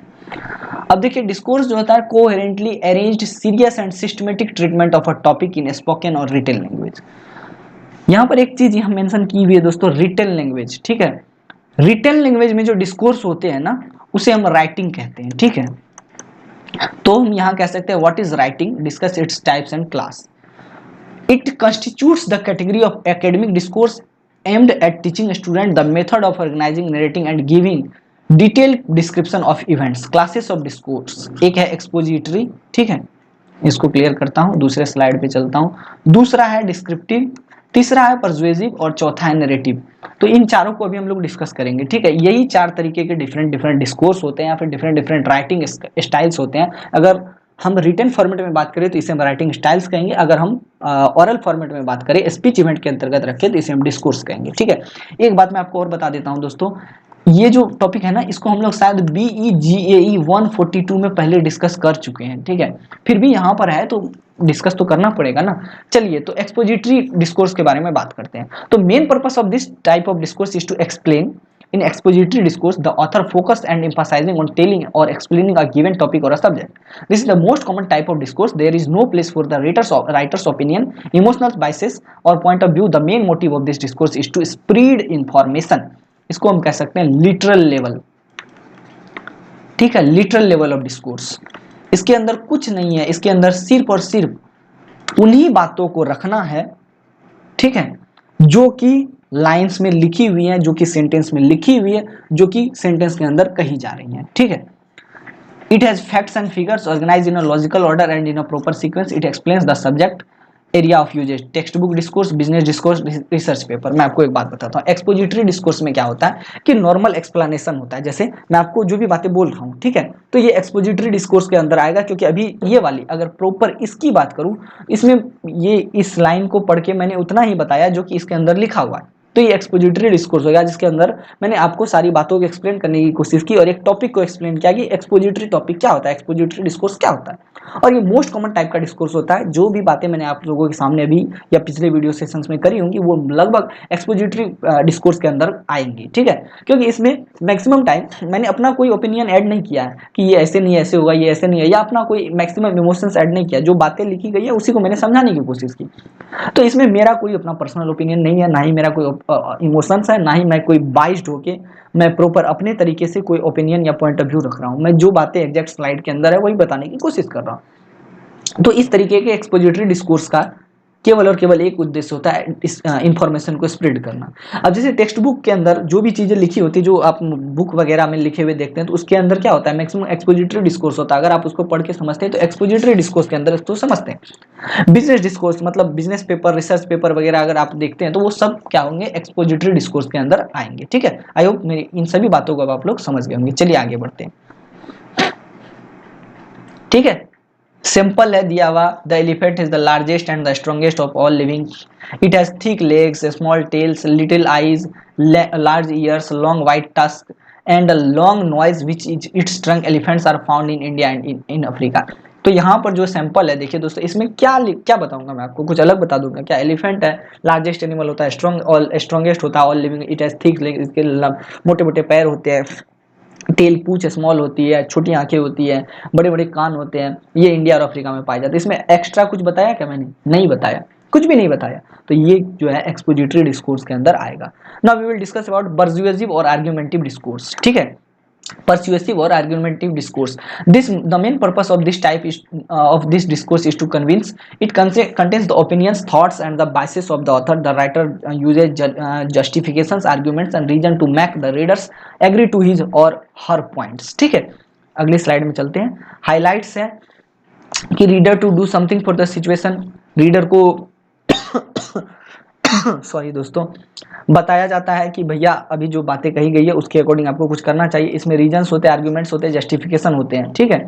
पहले इसको सबको इरेज करता हूँ फिर बताता हूँ। Speeches, cover letters, editorial pieces, letter of complaints, letter of recommendation, newspaper opinion, review, critical analysis, business idea, advertisement of commercials, ठीक है। एक एग्जाम्पल, पहले सैंपल पे चलते हैं फिर हम लोग इसको चर्चा करेंगे। आर्ग्यूजिव और आर्ग्यूमेंटिव और परसुएसिव क्या होता है। Our store has the lowest price and the best collection of footwear in the entire town. Visit us today for a great experience. An Element mattress is most comfortable one you will ever sleep on. Highly recommended by doctor. Give yourself a peaceful sleep today. आर्ग्यूमेंटिव और परस्यूएसिव discourse में क्या होता है कि writer का अपना opinion होता है और रीडर जो समझते हैं वो भी समझने के बाद कुछ करने की कोशिश करते हैं। जैसे स्पीच इवेंट के अंदर अगर बात करते हैं, लेक्चर के अंदर क्या होता है कि जब आप किसी कॉलेज में बैठे होते हैं, ठीक है, और कोई लेक्चरर आपको लेक्चर दे रहा होता है, ठीक है, तो उस समय क्या होता है कि वो अपने अपने ओपिनियन को ऐड करता है। जैसे मैं आपको एक एग्जांपल देता हूँ। जैसे आपसे कहा जाए कि देश में दहेज प्रथा एक बहुत ही खराब प्रथा है, इसके लिए हमें कुछ करना चाहिए, ठीक है। तो टीचर ने आपको कह दिया, तो अब आपने ये समझ लिया, तो टीचर ने यहाँ पर अपना ओपिनियन रखा है, ठीक है। उसके रिस्पेक्ट में आपसे कहा जा रहा है कि आप भी कुछ करिए, तो आप भी कुछ एक्शन लेंगे, आप भी कुछ करेंगे, ठीक है। तो ये क्या होगा, आर्ग्यूमेंटिव और परसुएसिव डिस्कोर्स के अंतर्गत आएगा। जैसे यहाँ पर है कि हमारा जो स्टोर है यह पूरे के पूरे टाउन के अंदर सबसे कम कीमत पर बेस्ट फुटवेयर अवेलेबल करवाता है, ठीक है। तो आज ही आइए, अपने एक्सपीरियंस को अच्छा कीजिए, मतलब आज ही आइए और हमारे साथ एक अच्छा एक्सपीरियंस प्राप्त कीजिए, ठीक है। इसमें क्या है कि हमारे स्टोर में एक एलिमेंट मैट्रेस भी मिलता है जो कि मोस्ट कंफर्टेबल मैट्रेस है और इस पे आप सो करके मस्त एंजॉय कीजिएगा और इसे डॉक्टर्स ने भी रेकमेंड किया है। आप इसके अंदर सोइए और मस्त अपने आप को पीसफुल स्लीप का एहसास करवाइए, शांतिपूर्ण नींद का एहसास करवाइए। यहाँ पर देखिए क्या है कि यहाँ राइटर्स का अपना ओपिनियन है और समझने वाले का भी अपना ओपिनियन है कि अगर उसको अच्छा लगेगा तो वो फुटवेयर की दुकान में जाएगा और उसे खरीदेगा, या मैट्रेस की दुकान में जाएगा मैट्रेस खरीदेगा। तो ये हो गया आपको आर्ग्यूमेंटिव और persuasive type of discourse. Now we will discuss about third type and that is descriptive. The main purpose of this discourse is to focus on describing a character, a place, an event, an object or an action. There is very slight difference between expository and descriptive discourse style. The descriptive style is more detailed, personal and subjective. ठीक है। Highlight है figure of speech, writer makes the reader feel here and visualise the situation the way he wants, it describe place people event situation और location in highly detailed manner. देखिए जो descriptive discourse होता है ना, ये इसका basic मुद्दा होता है डिस्क्राइब करना, किसी भी बात को गहरे से गहरे तरीके से समझाना, ठीक है। अब देखिए जो एक्सपोजिटरी होता है और जो डिस्क्रिप्टिव होता है, दोनों लगभग एक तरीके के डिस्कोर्स स्टाइल होते हैं या राइटिंग स्टाइल होते हैं। इसके अंदर क्या होता है कि थोड़ा सा डिफरेंस होता है, जस्ट स्लाइटली थोड़ा सा डिफरेंस होता है। जो हमारा एक्सपोजिटरी होता है वो एकदम क्या करता है कि लाइन बाय लाइन बातों को समझा देता है, ठीक है। लेकिन जो डिस्क्रिप्टिव होता है ये थोड़ा डीप होता है। इसमें क्या होता है कि राइटर जो अपने ओपिनियन तो देता ही है, ठीक है, साथ में राइटर कोशिश करता है कि वह रीडर को एकदम सारी बातों को फील करवा सके, या रीडर खुद ये प्रयास करता है कि राइटर के लिखे हुए सेंटेंस को वो खुद फील कर सके। तो ये डिस्क्रिप्टिव टाइप ऑफ डिस्कोर्स के अंदर आएगा। जैसे poetry, Kavita line by line पढ़ते तो क्या घंटा समझ में आएगा? क्या आपको नहीं समझ में आएगा ना भैया, नॉर्मल मीनिंग हो जाएगा उसका। तो आप उसको डीपली समझने की कोशिश करेंगे, ठीक है। आप राइटर के लिए लेखक के मोटो को समझने की कोशिश करेंगे, लेखक के उद्देश्य को समझने की कोशिश करेंगे। नोवेल्स, उपन्यास पढ़ते हैं, क्या ऐसे ही पढ़ के छोड़ देते? नहीं, उसके अंदर जो डीप मीनिंग है आप उसको खोद के निकालते हैं, ठीक है, उसको समझने की कोशिश करते हैं, ठीक है। या मैं जो भाषण दे रहा हूँ, मैं जो प्रवचन दे रहा हूँ, तो आप मेरे प्रवचन के अंदर से डीप मीनिंग, अब जो समरी है उसको निकाल करके जाएंगे, एग्जाम में लिख करके चले आएंगे। तो ये क्या हो गया? डिस्क्रिप्टिव टाइप ऑफ डिस्कोर्स हो गया, ठीक है। चलिए इसको इरेज कर देते हैं, अब चलते हैं अगली स्लाइड पे। सैंपल दिया गया है, देख लीजिएगा, ये तो मैंने बता ही दिया। तो सैंपल क्या है? नॉर्मल है, एक बड़ा सा मेला लगा है किसी टाउन में, ठीक है, और इसमें अगर कोई एंटर करता है इस मेला में तो उसको लगता है जैसे किसी फेरी लैंड में आ गया हो, जादू भरी दुनिया में आ गया हो। यह स्पेस पूरा डेकोरेटेड है, कई सारे कलरफुल लाइट्स लगाए गए हैं। अब देखिए ये सारी लाइंस को अगर आप पढ़ेंगे ना, आप खुद उसको फील करने लगेंगे। मेले के अंदर कई सारे स्मॉल शॉप्स है, छोटे बड़े शॉप्स हैं, और कई सारे नीडफुल जरूरत की वस्तुएं यहाँ पड़ी हुई है खरीदने के लिए, जो चाहे खरीद सकते हैं। तो इसको आप खुद में फील करने लगेंगे, तो इसे हम क्या कहेंगे? Descriptive types of discourse, descriptive type of discourse. And the fourth one and the last one is narrative type of discourse. This type of discourse is to tell और नरेट अ स्टोरी। ये जो discourse होता है ये story को narrate करने के लिए होता है। The writer creates different characteristic and tells you what happens to them. The writer uses first person narration. Narrative discourse is most personal, imaginative and self expressing, ठीक है। हाईलाइट है the inclusion of dialogue, use of metaphor, imaginative language and figure of speech, addition of emotional words, having beginning intervals and beginning novel, short stories, poetry, fairy tales, autobiography। Sample चलते हैं, sample देख लेते हैं। It was a Sunny hot sunny day. चलिए narrative को बता देता हूँ सिंपली। नेरेटिव में क्या होता है कि स्टोरी नेरेट करने के उद्देश्य से ये काम किया जाता है, ठीक है। नेरेटिव डिस्कोर्स में कोई राइटर है ना, अपनी बातों को समझाने की कोशिश करता है, ठीक है, वो बताता है। खास करके ये जो है ना प्रथम पुरुष में लिखा जाता है, राइटर अपनी बातों को लिखता है, और जब आप उसे पढ़ते हैं तो वो आप उसे अपने तरीके से समझते हैं, ठीक है। जैसे पोएट्री, कविता है ना, अक्सर टू रोड नॉट टेकन पढ़े होंगे, ठीक है। इसमें कि विलियम वर्ड्सवर्थ ने कविता लिखी है कि भैया दो रोड है मेरे सामने में, मैं किधर जाऊं समझ में नहीं आ रहा है। तो उसने अपनी अपने बारे में बात की। जब आप उसको पढ़ेंगे तो आपको लगेगा जैसे वो अपनी बात नहीं, आप अपनी बात समझ रहे हैं, ठीक है। तो यहाँ पर जस्ट यही है नैरेटिव स्टाइल ऑफ डिस्कोर्स, इसे ही कहेंगे हम। एक हॉट सनी डे है, मैं फाइनली डिज्नीलैंड मेला गया, ठीक है। यह एक ड्रीम लैंड है और I always wanted to visit there, मैं यहाँ हमेशा से आना चाहता था। यह मेरा एक ड्रीम था और यह आकर के ये आज सच हो गया। जैसे ही मैं इसमें एंटर किया तो मेरे मुंह से एक जस्ट सी आवाज़ निकली, ओह वाह व्हाट अ वंडरफुल प्लेस, ओह वाह कितना अच्छा है यह प्लेस, ठीक है। ये नैरेटिव टाइप ऑफ स्टाइल है, ठीक है। ये बातों को अब इन सभी बातों को आप लोग समझ गए होंगे।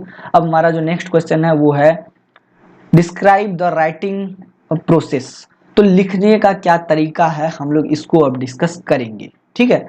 तो राइटिंग प्रोसेस जो है ये अलग अलग लोगों के लिए अलग अलग तरीके से डिफर होता है। अलग अलग लोग अलग अलग तरीके से राइटिंग प्रोसेस को फॉलो करते हैं। कोई डायरेक्ट मन में आता है लिख देता है, पर कोई क्या करता है पहले एक बार क्या कहते हैं एक फॉर्मेट तैयार करता है कि ऐसे ऐसे लिखना है, फिर उसको लिखता है, फिर उसको पढ़ता है दो चार बार, फिर उसको जो अच्छा लगता है उसको रखता है, फिर अगर अच्छा नहीं लगता है तो उससे से कुछ पोर्शन काट देता है। तो ये राइटिंग प्रोसेस हो गया। तो अलग अलग लोगों के लिए अलग अलग तरीके के राइटिंग प्रोसेस, अलग अलग स्टेप्स सभी फॉलो करते हैं। तो उनमें से कुछ जनरल स्टेप्स मैं भी यहाँ पर बताने वाला हूँ, ठीक है। चलिए आगे बढ़ते हैं। एक सेकंड में पानी पी लूँ दोस्तों, क्योंकि गला मेरा सूख रहा है। मेरे को सर्दी खांसी है, थोड़ी सी दिक्कत होती है मेरे को, ठीक है। यहाँ पर राइटिंग प्रोसेस का एक अच्छा खासा डायग्राम बनाया हुआ है, वो आप लोग देख लीजिएगा। सबसे पहला है प्री राइटिंग।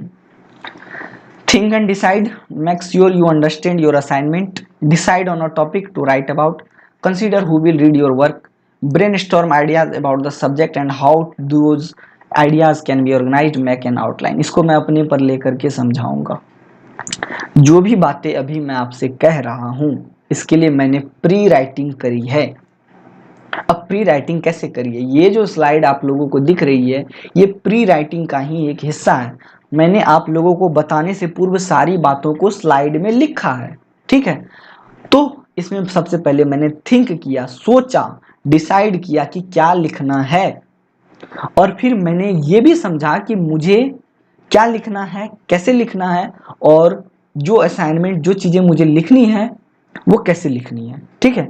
फिर उसके बाद मैंने ये भी डिसाइड किया कि मुझे किस टॉपिक पे लिखना है, तो मैंने डिसाइड किया कि BEGAE 182 पे लिखना है। उसके बाद मैंने ये डिसाइड किया कि मेरी बातों को, मेरे स्लाइड्स को कौन पढ़ेंगे, कौन देखेंगे, ठीक है। उसके बाद मैंने आइडियाज क्रिएट किए अपने माइंड के अंदर इस सब्जेक्ट के लिए, और फिर मैंने सारे आइडियाज को ऑर्गेनाइज किया और आप लोगों के सामने ये स्लाइड उठा करके रख दी। तो ये पहला प्रोसेस है pre writing. Now we will talk about the step 2 and that is research if needed. तो पहला है सर्च। चलिए सर्च के बाद आगे देखते हैं क्या है। सर्च के बाद शायद खर्च होगा। नहीं भैया मजाक कर रहा था मैं तो। List places where you can find information, do your research, evaluate your sources, make an outline to help organize your research. तो ऐसा है, अगर पहले तो आपने प्री राइटिंग कर ली, उसके बाद सर्च या रिसर्च मान सकते हैं।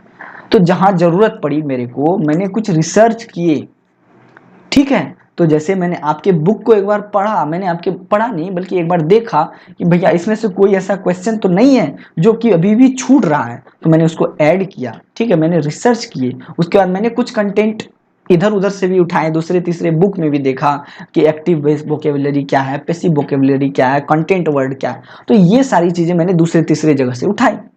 तो मैंने क्या किया, सर्च किया, रिसर्च किया। स्टेप 3 है ड्राफ्टिंग। ये जो प्री राइटिंग, ये जो स्लाइड आपको दिख रही है, इसकी मैंने ड्राफ्टिंग की होगी। Write sentence and paragraphs even if they are not perfect, create a thesis statement with your main idea, put the information you research into your essay accurately without plagiarising, remember to include both in text citations and bibliographic page, read what you have written and judge if it says what you mean, write some more, read it again, write some more, read it again, write until you have said everything you want to say about the topic। तो तीसरा है drafting. Pre writing करी होगी मैंने, जोड़ तोड़ के इधर उधर से थोड़ा बहुत उठाया, फिर मैंने क्या किया होगा, रिसर्च किया होगा, जहां जहां से मेरे को जो चीज़ें अच्छी लगी मैंने इसके अंदर डाल दी। फिर मैंने इसकी एक ड्राफ्टिंग की, ठीक है। ड्राफ्टिंग करने का मतलब इसका एक ढांचा तैयार किया, मैंने सेंटेंस ऐड किए, इसमें पैराग्राफ्स ऐड किए। उसके बाद मैंने अपने मेन आइडिया के लिए थीसिस लगाया, मतलब सारी चीज़ों को ऐड किया।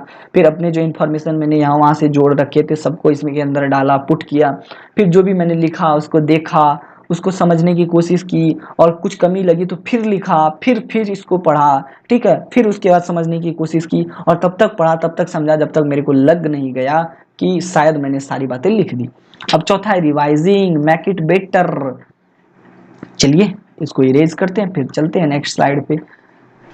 Read what you have written again, rearrange words, sentence and paragraph into clear and logical order, take out or odd part, do more research if you think you should, replace overused or unclear word, read your writing aloud to be sure it flow smoothly। तो यहाँ पर चौथे step में हमने क्या किया, क्या किया भैया देख लीजिए क्या हो रहा है भाई। आज बात बहुत परेशानी हो रही, रिवाइज किया हमने आज, मतलब कि एक तो पिछले राइटिंग सॉफ्टवेयर ने धोखा दिया, दिक्कत आई, ठीक है। उसके बाद बीच में एक बार बैटरी डिस्चार्ज हो गया लैपटॉप का, वो भी मैंने किया। फिर छपरी लौंडे उधर अलग म्यूजिक बजा रहे थे, अलग परेशानी हुई, ठीक है। तो खैर उन सब बातों से आगे बढ़ते हैं, अभी तो मैं इसको समझाऊंगा रिवाइजिंग।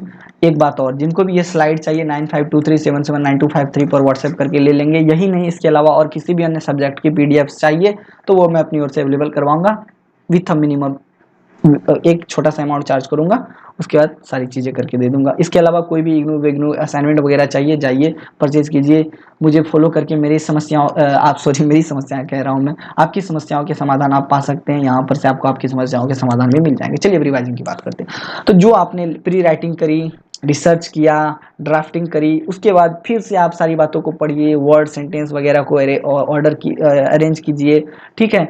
जो बेकार वर्ड हैं उसको हटाइए, एक्स्ट्रा वर्ड्स हैं उसको हटाइए, ठीक है। और उसके बाद देखिए कि भैया सब सही है, फिर एडिटिंग कीजिए, ठीक है। एडिटिंग का मतलब देखिए कि मैक इट करेक्ट सही किया है या नहीं, सारे सेंटेंस कंप्लीट है या नहीं, सारे स्पेलिंग सही है या नहीं, कैपिटलाइजेशन हुआ है या नहीं, पंक्चुएशन सही है या नहीं, वर्ड जो कि यूज्ड नहीं है करेक्टली और अनक्लियर है उसको चेंज कीजिए, हटाइए। Make sure you are using the appropriate style formatting, आपने जिस स्टाइल फॉर्मेटिंग को यूज़ किया वो सही है या नहीं। स्टेप 6 है पब्लिशिंग, तब अंतिम में जा करके आप उसको पब्लिश कीजिए, और ये ऐसे करके आपके सामने तब प्रस्तुत कीजिए। ये जो स्लाइड है ये फाइनल स्टेप है पब्लिशिंग का, इसके पीछे इतने सारे 5 स्टेप किए गए हैं। वो एक ऐड आता है ना, यूं ही नहीं मैं रजनीगंधा बन जाता हूँ, इसके पीछे कई सारे प्रोसेस होते हैं। तो यही है डिफरेंट स्टेप्स ऑफ राइटिंग।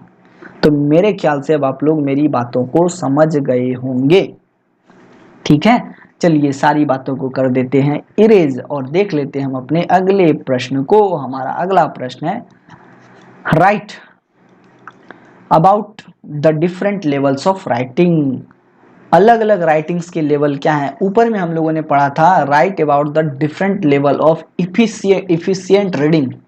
अब हम लोग पढ़ेंगे right about the different level of efficient writing. तो इसके 4 लेवल है, एलिमेंट्री है, इंस्पेक्शनल है, एनालिटिकल एंड सिंटॉपिक है, ठीक है। तो चलिए देखते हैं, सबको करते हैं डिस्कस। सबसे पहला है एलिमेंट्री रीडिंग। तो it is a basic step of reading, reading लिख दिया है यहाँ पर भाई, इसको राइटिंग कर दीजिएगा, sorry. which you learn to do in school. It is when you don't understand what is written and trying to understand word by word. An example is something written in any foreign language you don't know, ठीक है। Sorry ऊपर में शायद मुझसे हो गई है गलती, ठीक है, यहीं पर गलती है। What are the different levels of writing, या यहाँ पर एक ऐड कर लीजिए, रीडिंग भी हम इसे कह सकते हैं, ठीक है। तो इरेज करते हैं, समझाते हैं। तो ये एलिमेंट्री रीडिंग बेसिक फॉर्मेट होती है रीडिंग की दोस्तों, नॉर्मल सी बात है। इसकी चर्चा हम लोग ऊपर कर चुके हैं। लिटरल मीनिंग जो होता है उसी को हम लोग यहाँ पर एलिमेंट्री रीडिंग के अंदर रखेंगे या एलिमेंट्री राइटिंग में रखेंगे। ये बेसिक स्टेप होता है जो कि हम स्कूल्स में करते हैं या बच्चे स्कूल में करते हैं, क्योंकि उन्हें समझ नहीं होती कि उन्हें करना क्या है, लिखना क्या है, तो उसे वर्ड बाय वर्ड पढ़ते हैं, समझते हैं, लिखते हैं, ठीक है। आई होप ये समझ गए। अब बात करते हैं इंस्पेक्शनल रीडिंग के बारे में। तो actually it has two subtype, systematic skimming and superficial reading. Systematic skimming refers to the almost everything you read. It is a type of reading in which we need the information urgently but we don't have the time to read it full. For example, checking an article, just checking the heading and subheading and the introduction just to know the topic and what the article is about. Superficial reading is the one in which you read word by word without skipping anything. It is used in entertainment and information, for example reading any book or novel. तो देखिए इंस्पेक्शनल reading एक step होता है या एक level होता है reading का। इसको 2 सब टाइप में डिवाइड किया गया। एक है सिस्टमेटिक स्कीमिंग। इसमें क्या होता है कि आपको पढ़ना तो सब कुछ होता है, ठीक है, लेकिन आपके पास इतना समय नहीं है, तो इसमें से आप मेन मोटा मोटा इंफॉर्मेशन उठा के पढ़ लेते हैं, समझ लेते हैं, या फिर आपके सामने कोई आर्टिकल आया, आपको सब कुछ पढ़ के लिखना है, छोटा करके लिखना है, तो आप क्या करते हैं, सारा आर्टिकल पढ़ लेते हैं, सारे आर्टिकल में से समरी उठा के लिख देते हैं। तो ये इंस्पेक्शनल रीडिंग हो गया या फिर इंस्पेक्शनल राइटिंग स्टाइल हो गया, ठीक है। उसके बाद दूसरी की बात करते हैं तो सुपरफिशियल रीडिंग है। सुपरफिशियल रीडिंग में क्या होता है दोस्तों, हमें वर्ड बाय वर्ड पढ़ना होता है, किसी भी चीज़ को स्किप नहीं करना होता और अच्छे से समझना होता है। जैसे कि हम नॉवेल वगैरह पढ़ते हैं, तो ये क्या हो गया, सुपरफिशियल रीडिंग हो गया। आई होप इन सभी बातों को आप समझ गए। अब बात करते हैं एनालिटिकल रीडिंग के बारे में। तो ये यूज्ड होता है जब आप किसी टॉपिक को डेप्थ में समझना चाहते हैं। It is used to understand the topic in depth as you end up asking many questions about the book you are reading and you have to organize your thoughts in a systematic fashion. It is complete form of reading with unlimited time. Understanding the book or novel from the author's point of view if the part of this type of reading. तो analytic reading में क्या होता है कि basically topic को अगर depth में पढ़ना समझना है तो फिर एनालिटिकल रीडिंग की जाती है या एनालिटिकल राइटिंग की जाती है, पढ़ना समझना या लिखना हो, ठीक है। इसमें क्या होता है कि जो एक तरीके से वो कहते हैं ना, वो क्रिएटिव टाइप, ऊपर में मैंने बताया ना आपको, क्रिएटिव टाइप ऑफ रीडिंग, ठीक है, critical meaning of reading, sorry creative meaning, क्या बोल रहा हूँ भाई मैं, sorry, creative level of meaning, ठीक है, या क्रिएटिव लेवल ऑफ रीडिंग को हम लोग यहाँ पर एनालिटिकल रीडिंग के अंतर्गत रख सकते हैं, ठीक है। क्या कंफ्यूजन हो रहा है आज। अब है syntopic reading. It is a comparative reading. It consists of reading same topic in many books and compare them. Syntopic reading includes finding the relevant passage answers, forming an intelligent opinion by analyzing all the information you gathered. तो सिंटॉपिक reading क्या होता है, एक method होता है दोस्तों जिसमें कि एक ही टॉपिक को कई सारे बुक से पढ़ना होता है और जो काम की बातें होती है, जो रिलेवेंट मैसेज होते हैं उसको छांटना होता है और समझना होता है। या सिंटॉपिक राइटिंग हम ऐसे कह सकते हैं, एक ही टॉपिक को कई सारे बुक से पढ़िए, उठाइए, मेन पॉइंट को उठाइए और उठा करके कहीं एक जगह लिख दीजिए, तो इसे हम सिंटॉपिक राइटिंग के अंतर्गत रखेंगे। Now we will talk about the group discussion. हमारा अगला क्वेश्चन है कि what is group discussion, describe. A group discussion is a conversation among participant about a specific topic. The selection procedure employed by organization and educational institution frequently includes a group discussion. The candidates discuss the assigned subject to present information, viewpoints and conclusion. Employers employ this method to examine applicants soft talents and screen name. देखिए group discussion है ना, एक तरीके से conversation का ही एक हिस्सा होता है, ठीक है। इसमें क्या होता है कि कुछ ग्रुप्स इकट्ठे होते हैं और अपनी अपनी बातों को रखते हैं, ठीक है। इसमें क्या होता है कि जो अलग अलग ग्रुप में जो लोग होते हैं, इसमें सभी एक दूसरे को एग्जामिन करते हैं कि कौन सा जो लोग है, कौन सा जो आदमी है वो कितना अच्छा है, उसके सॉफ्ट टैलेंट्स क्या हैं और उनकी क्षमताएं क्या हैं, ठीक है। दरअसल जो कन्वर्सेशन होता है वो नॉर्मली हम अपने जिंदगी के सभी हिस्से में करते हैं, लेकिन जो ग्रुप डिस्कशन होता है वो मैक्सिमम टाइम किसी organization, maximum times organization, institutes वगैरह में होते हैं, ठीक है। यहाँ पर ग्रुप डिस्कशन करवाए, आपके स्कूल्स वगैरह में भी होते होंगे कि ग्रुप डिस्कशन करवाया जाता होगा, ठीक है। या फिर आप कभी किसी ऑफिस में वर्क वगैरह करते हैं तो वहाँ ग्रुप डिस्कशन होता होगा किसी टॉपिक को लेकर के, ठीक है। तो एक सब्जेक्ट होता है, उस पर कुछ इन्फॉर्मेशन वगैरह दिए होते हैं, उस पर अपने अपने विचार रखने होते हैं, तो यही ग्रुप डिस्कशन है, ठीक है। 4 तरीके का ग्रुप डिस्कशन होता है, फैक्चुअल होता है, ओपिनियन बेस्ड होता है, ग्रुप कन्वर्जेशन होता है, एब्स्ट्रैक्ट ग्रुप डिस्कशन होता है। चलिए देखते हैं अगली स्लाइड में क्या है। यहाँ पर है वही टाइप ऑफ ग्रुप डिस्कशन। समझना क्या फैक्चुअल क्या होता है दोस्तों, कि इसमें एकदम रियल वर्ल्ड की बातों पर फोकस किया जाता है और कैंडिडेट की एबिलिटी को टेस्ट किया जाता है, ठीक है, to digest information and analyze socio economic और एवरीडे कंसर्न। इसको एक तरीके से हम इंटरव्यू भी कह सकते हैं, ये भी वगैरह वगैरह। ये जो ग्रुप डिस्कशन है इसको इंटरव्यू के कंटेक्स्ट में हम लोग समझ सकते हैं, ठीक है। समझाता हूं मैं आपको।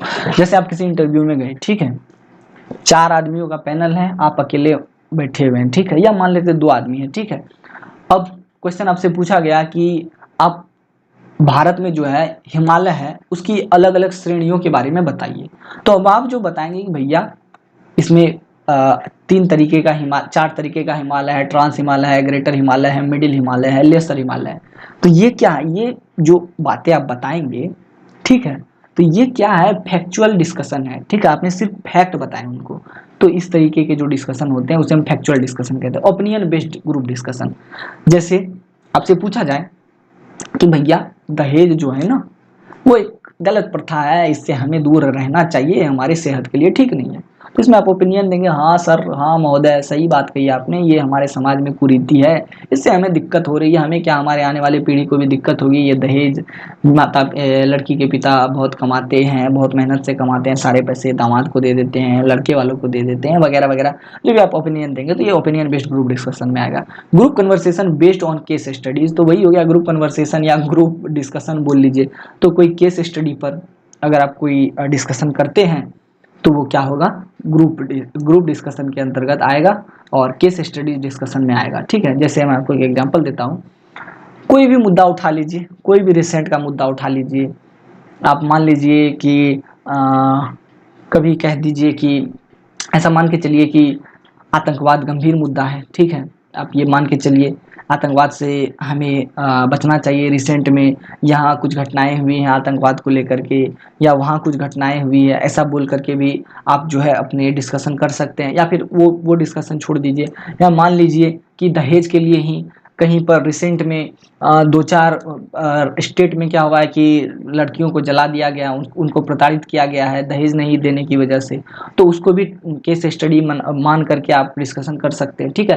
एब्स्ट्रैक्ट ग्रुप डिस्कशन होता है। अब इसकी चर्चा कर लेते हैं। तो in this the interviewers check to see if the candidate can approach the subject at the hand with originality and lateral thinking.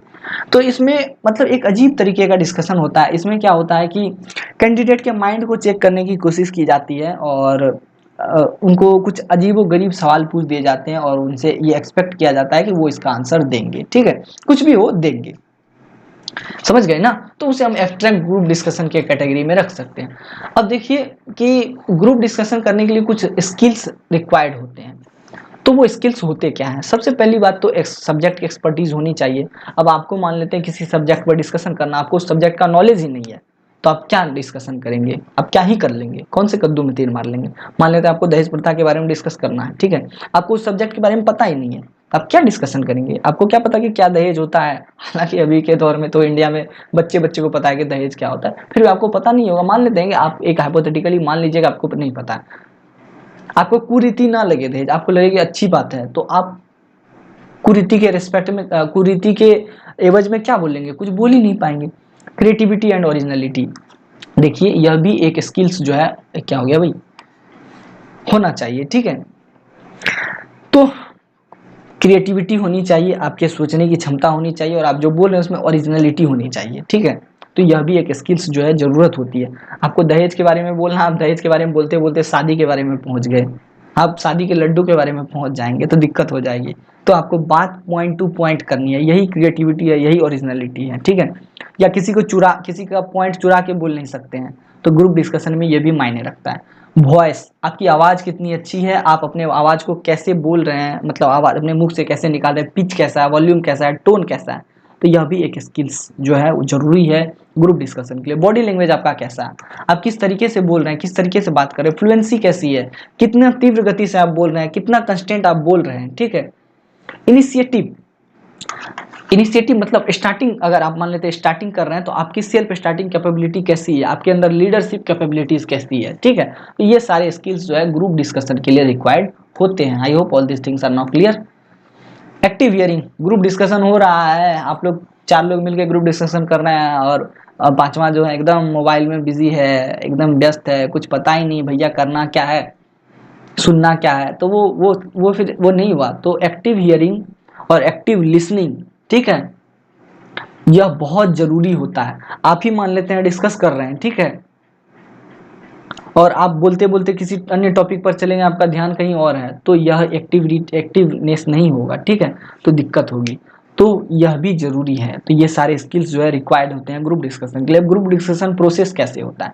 तो कुल मिला के 5 प्रोसेस के माध्यम से ग्रुप डिस्कशन कंप्लीट होता है। सबसे पहले टॉपिक अनाउंसमेंट, आप किसी ग्रुप डिस्कशन में जाएंगे, आपको टॉपिक का पता ही नहीं है करना क्या है, तो सबसे पहला आता है टॉपिक अनाउंसमेंट। जैसे पहले पता तो चले भैया किस पे डिस्कस करना है। फिर प्रिपरेशन का समय दिया जाता है कि आपके पास 2 दिन का समय है, जाइए आप अच्छे से तैयार व्यार होकर के आइएगा, या 2 दिन तो नहीं, बहुत हो गया, ग्रुप डिस्कशन में 2 से 5 मिनट का समय मिलता है कि भैया हाँ ये टॉपिक है, इस पर डिस्कस करना है, और आप अपना अपना प्रिपेयर कर लीजिए। फिर डिस्कशन स्टार्ट होता है, ठीक है, डिस्कशन स्टार्ट होता है, कोई एक आदमी आगे बढ़ के बोलता है भैया हम डिस्कशन स्टार्ट कर रहे हैं, हमें आज इसके बारे में डिस्कस करना है, चलिए शुरू करते हैं, ठीक है। जैसे मैं स्टार्ट करता हूँ, मान लेते हैं ग्रुप डिस्कशन में वीडियो में आता हूँ तो बोलता हूँ कैसे हैं प्यारे बच्चों, सब बढ़िया हैं, खबर खैरियत है। फिर मैं टॉपिक बताता हूँ आज हम लोग इस बुक को, इस चैप्टर को डिस्कस करेंगे, इसके क्वेश्चंस देखेंगे, ठीक है। फिर 2-3 मिनट में समय लेता हूँ, एडवर्टीजमेंट वगैरह देता हूँ, फिर स्लाइड वगैरह पर आता हूँ, फिर उसके बाद डिस्कशन हम लोग स्टार्ट कर देते हैं। डिस्कशन अमंग पार्टिसिपेंट, ठीक है। अब जैसे मान लेते हैं डिस्कशन अमंग पार्टिसिपेंट्स तो मेरे केस में नहीं लागू होगा। मान लेते हैं आपका कोई पैनल है, उसमें आप लोग डिस्कस कर रहे हैं, तो अब 10 लोग हैं तो 10 लोग मिलकर बातें करेंगे ना, तो यह क्या है, ग्रुप डिस्कशन का एक प्रोसेस है। लास्ट में रिजल्ट तैयार होता है, रिजल्ट मेरे पर भी लागू होता है। जैसे मैं आपको एक एग्जाम्पल देता हूँ, पूरा प्रवचन में समझा देता हूँ, लास्ट में कहता हूँ ठीक है भैया आज की वीडियो में बस इतना ही, मैं आशा करता हूँ कि ये वीडियो मस्त लगा होगा आपको, तो रिजल्ट मैं तैयार कर देता हूँ और बताते हुए हाँ बस बहुत बढ़िया बहुत बढ़िया, ठीक है। अब ग्रुप डिस्कशन की कुछ गाइडलाइंस होती हैं, वो हम लोग देख लेते हैं। तो ग्रुप डिस्कशन में क्या होता है कि सबसे पहले जिस टॉपिक पे आपको डिस्कस करना है ना, उसको पहले आप लोग घर से तैयार करके आए, ताकि अच्छे तरीके से बोल पाए। जैसे मैं भी खुद को तैयार करता हूँ भैया मैं अच्छे से बोल पाऊँ, समझा पाऊँ, ठीक है। प्रिपेयर योर कंटेंट, कंटेंट को प्रिपेयर करिए अच्छे से, ताकि आपका काम हो जाए। जैसे मैं भी प्रिपेयर करता हूँ, स्लाइड्स बनाता हूँ, मेहनत करता हूँ आप लोगों के लिए। अलग बात है कि आप लोग सपोर्ट नहीं करते हैं। कई सारे वीडियो ऐसे ही मेरे बकवास चले जाते हैं जो कि आप लोग देखते ही नहीं है, जो दिक्कत की बात है। मेरे को कभी कभी बुरा लगता है और मैं वीडियो बनाना ही छोड़ देता हूँ। फिर भी सोचता हूँ बच्चे हैं, मैसेज कर रहे हैं, ज़रूरत है उन्हें, और मैं ऐसे समय में अपने ईगो पे आके ही क्या कर लूँगा, तो फिर मैं वीडियो बनाता हूँ। तो प्रिपरेशन करता हूँ, फिर आप लोगों के लिए आता हूँ। फिर do not start if unsure, जब आप स्टार्ट नहीं है, सॉरी, जब आप अनश्योर हैं तो आपको फिर ग्रुप डिस्कशन का हिस्सा नहीं होना चाहिए। जैसे मैं अपनी बात कर लेता हूँ, अगर मुझे पता ही नहीं होगा कि मुझे डिस्कस क्या करना है, तो उस समय मैं स्टार्ट करूँगा अपने लेक्चर को, तो आपको बताऊँगा क्या? कुछ भी नहीं बता पाऊँगा। तो जब तक आप अनश्योर हैं तब तक ग्रुप डिस्कशन का हिस्सा ना बने। जैसे मैं आपको कभी कभी क्या होता है कि मैं कुछ बातें डिस्कस कर रहा होता हूँ, तो शायद कभी कभी मैं भूल जाता हूँ, तो मैं कहता हूँ कि शायद ये ऐसा हो सकता है, आप लोग देख लीजिएगा, मिला लीजिएगा, ठीक है? क्योंकि मैं अनश्योर हूँ, मुझे पता नहीं है, मैं भी भूल जाता हूँ, तो उस वजह से मैं बोल देता हूँ भैया मैं अनश्योर हूँ और मैं इस पे आगे डिस्कशन नहीं करूँगा। No avoid conflict. तो ग्रुप डिस्कशन जब भी करें तो उसमें कन्फ्लिक्ट मतलब क्या कहते हैं, अपने पर्सनल ओपिनियन ना दें, जो मेन टॉपिक है, मेन मुद्दा है, उसी पर डिस्कस करें, और समस्याओं को क्रिएट ना करें बल्कि समस्याओं को समाप्त करें, ठीक है? तो I hope all this things are now clear. सारे क्वेश्चन और आंसर आप समझ गए होंगे। अगली स्लाइड कोई है तो अगली स्लाइड नहीं है। चलिए अब चलते हैं, प्रीवियस ईयर क्वेश्चन को लगा के देख लेते हैं हम लोग। एक सेकेंड, चलिए भैया, हमारे सामने 3-4 सालों के क्वेश्चन हैं, ओपन है, सबको देखते हैं हम लोग। सबसे पहले इससे आते हैं, ये वाले, इस वाले से सबको ओपन कर लेते हैं, सबको एक बार देख लेते हैं, फिर हम लोग अपने रामायण कहानी को खत्म करेंगे, एंड करेंगे। Explain with suitable examples how conversation is different from other speech event. अब ये मुझसे कोई ना पूछे कि कन्वर्सेशन क्या है, अदर स्पीच इवेंट क्या है, ये मैं बता चुका हूँ, ठीक है? इंटरप्रेटिव रीडिंग क्या है, ये भी मैं बता चुका हूँ, एग्जाम्पल्स भी दे चुका हूँ। पहले पहले लिटरल होता है, फिर इंटरप्रेटिव होता है, फिर उसके बाद क्रिटिकल होता है, फिर क्रिएटिव होता है। सारी बातें मैंने आप लोगों को बता दी। 2 faulty reading habits second language learners के लिए, ये भी मैं बता चुका हूँ। How new word forms by affixation and compounding, ये भी मैं बता चुका हूँ। कोई ये ना कहे भैया कि मैं समझा नहीं हूँ, मैं जानता नहीं हूँ। होमोनिम्स क्या है, होमोग्राफ्स क्या है, वगैरह वगैरह सारी बातें मैंने आप लोगों को बता दी हैं, ठीक है? अगला है राइट अ फॉर्मल लेटर। अच्छा एक चीज, हाँ ये वाला, इसको भी मैं लूंगा, मतलब इसको भी क्लियर करवाऊंगा आप लोगों के लिए। ग्रुप ऑफ 5 स्टूडेंट टॉपिक, ये ठीक है। Explain with suitable example the semantic and linguistic barrier. ये मुझसे कोई मत कहिएगा कि मैंने ये नहीं बताया आपको। लिंग्विस्टिक और सेमांटिक सारे बैरियर्स मैंने आप लोगों को बता दिए हैं, ठीक है? क्लियर? इरेज करता हूं, ये वाला हो गया बीजीए, हाँ ये वाला, इस पे आते हैं। ये वाला क्या है, what are the characteristic of a conversation, बता चुका हूँ। Briefly explain its basic convention, बता चुका हूँ। Reading involves complex cognitive skills, ये भी बता चुका हूँ कि जरूरत क्या है रीडिंग की।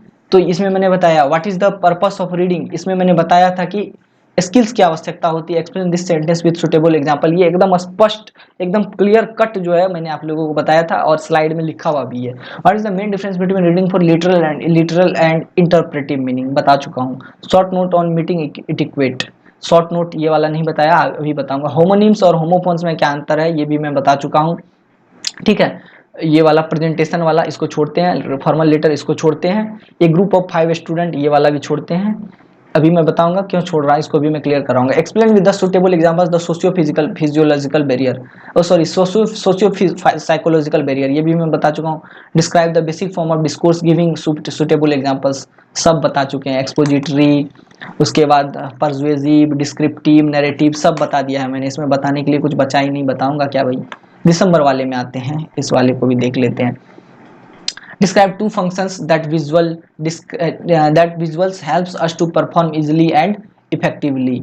तो ये नहीं कहिएगा कि मैंने नहीं बताया। विजुअल कम्युनिकेशन में मैंने बता दिया है कि आखिर हम विजुअल कम्युनिकेशन को यूज करते क्यों हैं। क्यों इसकी आवश्यकता है? ताकि लॉन्ग ज़्यादा से ज़्यादा ग्रुप को टारगेट किया जा सके और शॉर्ट टाइम में लंबे लोगों को, बहुत सारे लोगों को मैसेज पहुंचाया जा सके।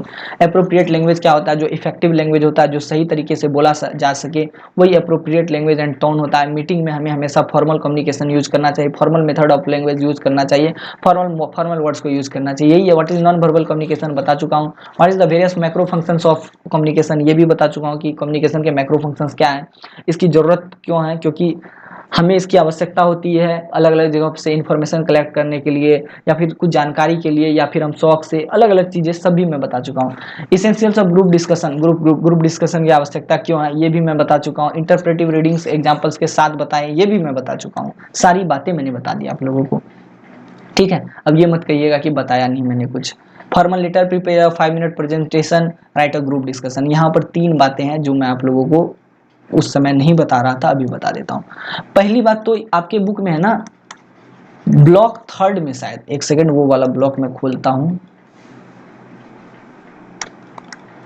ठीक है, खुलने देते हैं, इसको क्लियर करते हैं। ब्लॉक 3 कहाँ गया वो? हाँ, ब्लॉक 3 ये रहा। इसको बड़ा करता हूँ। हाँ, यहाँ पर है ना the language of formal letters. इसमें है ना कई सारे लेटर्स दिए गए हैं, ठीक है, जैसे कि माता पिता के पास लेटर है, एप्लीकेशंस दिए गए हैं, ठीक है। तो इस पे से क्वेश्चन बन रहे हैं आपके एग्जाम में, तो आप लोगों से रिक्वेस्ट है कि आप लोग देख लीजिएगा, ठीक है। मैं आपको एक बार लिए चलता हूँ वहां पे।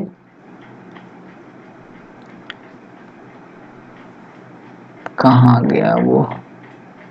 एक सेकेंड, जस्ट वेट। आवाज़ आप लोगों को पंखे की सुनाई दे रही होगी, अगर किसी को समस्या हो रही है तो मैं माफ़ी चाहता हूँ। मैं मुश्किल से 5 मिनट और लूँगा आप लोगों का, ठीक है, उसके बाद हमारा काम क्लियर हो जाएगा। कहाँ चला गया भाई? Writing a paragraph, thesis statement, ये वगैरह ये सब तो मैं बता चुका हूँ।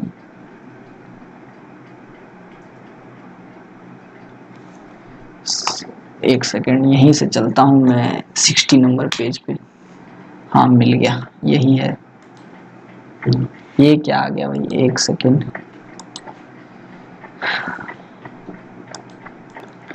ऊपर चलता हूँ, जस्ट वेट, थोड़ा सा, जस्ट एक सेकेंड, इसको इधर करता हूँ। हाँ, तो यही वाला है दोस्तों, ठीक है, ये वाला है लेटर और एप्लीकेशन वाला। यहाँ से क्वेश्चन बनेंगे, आप लोग देख लीजिएगा। एक लेटर और एक एप्लीकेशन आप लोग देख लीजिएगा, ठीक है। देखिए, लेटर जो होता है ना, कई सारे स्टाइल्स में लिखे जाते हैं, ठीक है, ये भी मैं आप लोगों को थोड़ा थोड़ा क्लियर करके बता देता हूँ। एक है पर्सनल और फ्रेंडली स्टाइल, जो अपने मम्मी पापा, दोस्ती या दोस्तों यारों में लिखते हैं ना, तो वो आपको पर्सनल और फ्रेंडली स्टाइल का एप्लीकेशन कहलाएगा, ठीक है। समझे ना मेरी बातों को? अब आगे देखते हैं। इम्पर्सनल और इनडायरेक्ट स्टाइल, ठीक है, जिसमें कि आप कभी कभी क्या करते हैं, आपको कोई खेद व्यक्त करना हो, ठीक है, तो उसमें क्या करते हैं आप, इम्पर्सनल और इनडायरेक्ट स्टाइल को यूज करते हैं। जैसे मान लेते हैं कि आपने कोई एप्लीकेशन लिखा है, सॉरी, आपने मान लेते हैं बैंक में अकाउंट खुलवाने के लिए एप्लीकेशन डाला और वो रिजेक्ट हो गया, तो बैंक वाले आपको आपकी ओर से बड़े ही खेद व्यक्त करते हुए कहेंगे, भैया मुझे माफ कर दीजिए, आपका एप्लीकेशन कैंसिल हो गया, आपका बैंक में खाता नहीं खुलेगा, अकाउंट नहीं खुलेगा। तो इसे हम, वो जो लिखेंगे ना, तो उसे हम इम्पर्सनल और इनडायरेक्ट स्टाइल के अंदर काउंट करेंगे, ठीक है। समझ गए ना मेरी बातों को? और उसी के साथ यहाँ पर है वगैरह वगैरह, ये फालतू की चीजें लिखी हुई है, इसको मैं बताना मतलब जरूरी नहीं समझता था, तो मैंने छोड़ दिया। मैं केवल इतना कहूंगा कि आप लोग जो है कम से कम एक लेटर, जैसे यहाँ है ना फॉर्मल लेटर, यहाँ पे भी एक क्वेश्चन पूछा गया है, ठीक है। आप लोग इसी तरीके से यहाँ देखिए, इस वाली स्लाइड में है ना, formal letter, head of publishing. देखिए यहाँ पे भी एक क्वेश्चन पूछा गया है और यहाँ पर भी एक क्वेश्चन पूछा गया है। तो आप लोगों से रिक्वेस्ट है कि कम से कम फॉर्मल लेटर और एप्लीकेशन जो है, इसको आप लोग देख लीजिएगा, समझ लीजिएगा, ये क्वेश्चन आपसे पूछे जा सकते हैं, ठीक है। उसके बाद एक ग्रुप डिस्कशन में भी पूछा जा सकता है, ठीक है। ग्रुप डिस्कशन की चर्चा अभी मैंने आप लोगों से की थी, पूरे अच्छे तरीके से चर्चा हम लोगों ने की थी। एक टॉपिक होता है जिसमें उसकी एक स्टार्टिंग होती है और उसको एंड करना होता है, उसमें फिर डिस्कशन होता है वगैरह वगैरह, तो ये भी आप लोग देख लीजिएगा, ठीक है। एक ग्रुप डिस्कशन कंफर्म देख लीजिएगा और फिर एक लेटर देख लीजिएगा, ठीक है। और एक शॉर्ट नोट लिखने की टेक्निक आप लोग देख लीजिएगा कि नोट को कैसे लिखें। जैसे मैंने आपको बताया था ना कि बड़ा लंबा चौड़ा पढ़ लीजिए, ठीक है, और उसके बाद उससे समरी निकाल के लिख दीजिए, क्रिएटिव रीडिंग कर दीजिए, तो उसे हम नोट लिखने का मतलब मेथड कह सकते हैं। और एक प्रेजेंटेशन जो है वो आप देख लीजिएगा, ऊपर में मैंने आप लोगों को स्पीच इवेंट में प्रेजेंटेशन बताया था, ठीक है। प्रेजेंटेशन में कुछ नहीं होता है, कुछ वो मतलब इंफॉर्मेशन होते हैं जो कि डिस्प्ले करना होता है, बताना होता है सामने वाले को, और उसे हम प्रेजेंटेशन कहते हैं। तो ये सारी चीजें अब मेरे ख्याल से क्लियर हो गई होंगी, और इतना भी जरूरी नहीं है, जितना मैंने बता दिया उसके अंदर इतने सारे क्वेश्चंस आ जाएंगे कि आपका काम आसानी से हो जाएगा। लगभग मैंने सारी बातें बता दी, और हमें सारे क्वेश्चन आंसर भी नहीं करने हैं। 50 मार्क्स का क्वेश्चन है, 50 मार्क्स में हमें क्या है, all questions are compulsory, question number carry 2 marks. देखिए इसमें 4 ही क्वेश्चन आंसर देने हैं, ठीक है। इसमें से जबकि हमें हमारे सामने कितने क्वेश्चन है, 6 क्वेश्चन है, 4 आंसर देने हैं, वो 4 हम कर सकते हैं, ठीक है।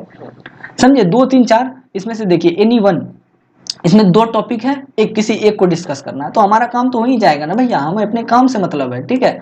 तो इतनी सारी बातें तो मैंने बता ही दी, अब इसमें एक्स्ट्रा बताना क्या है, ठीक है। आंसर एनी 4, इसमें से 4 बताना है, यहाँ 6 लिखा हुआ, कोई 4 बता देंगे, क्या दिक्कत है। इसमें भी और लिख के क्वेश्चन आए, ये भी हम कर ही सकते हैं, इसमें भी और लिख के क्वेश्चन आया, कोई एक बताना है, बाकी छोड़ना है, तो हमारा काम हो चुका है।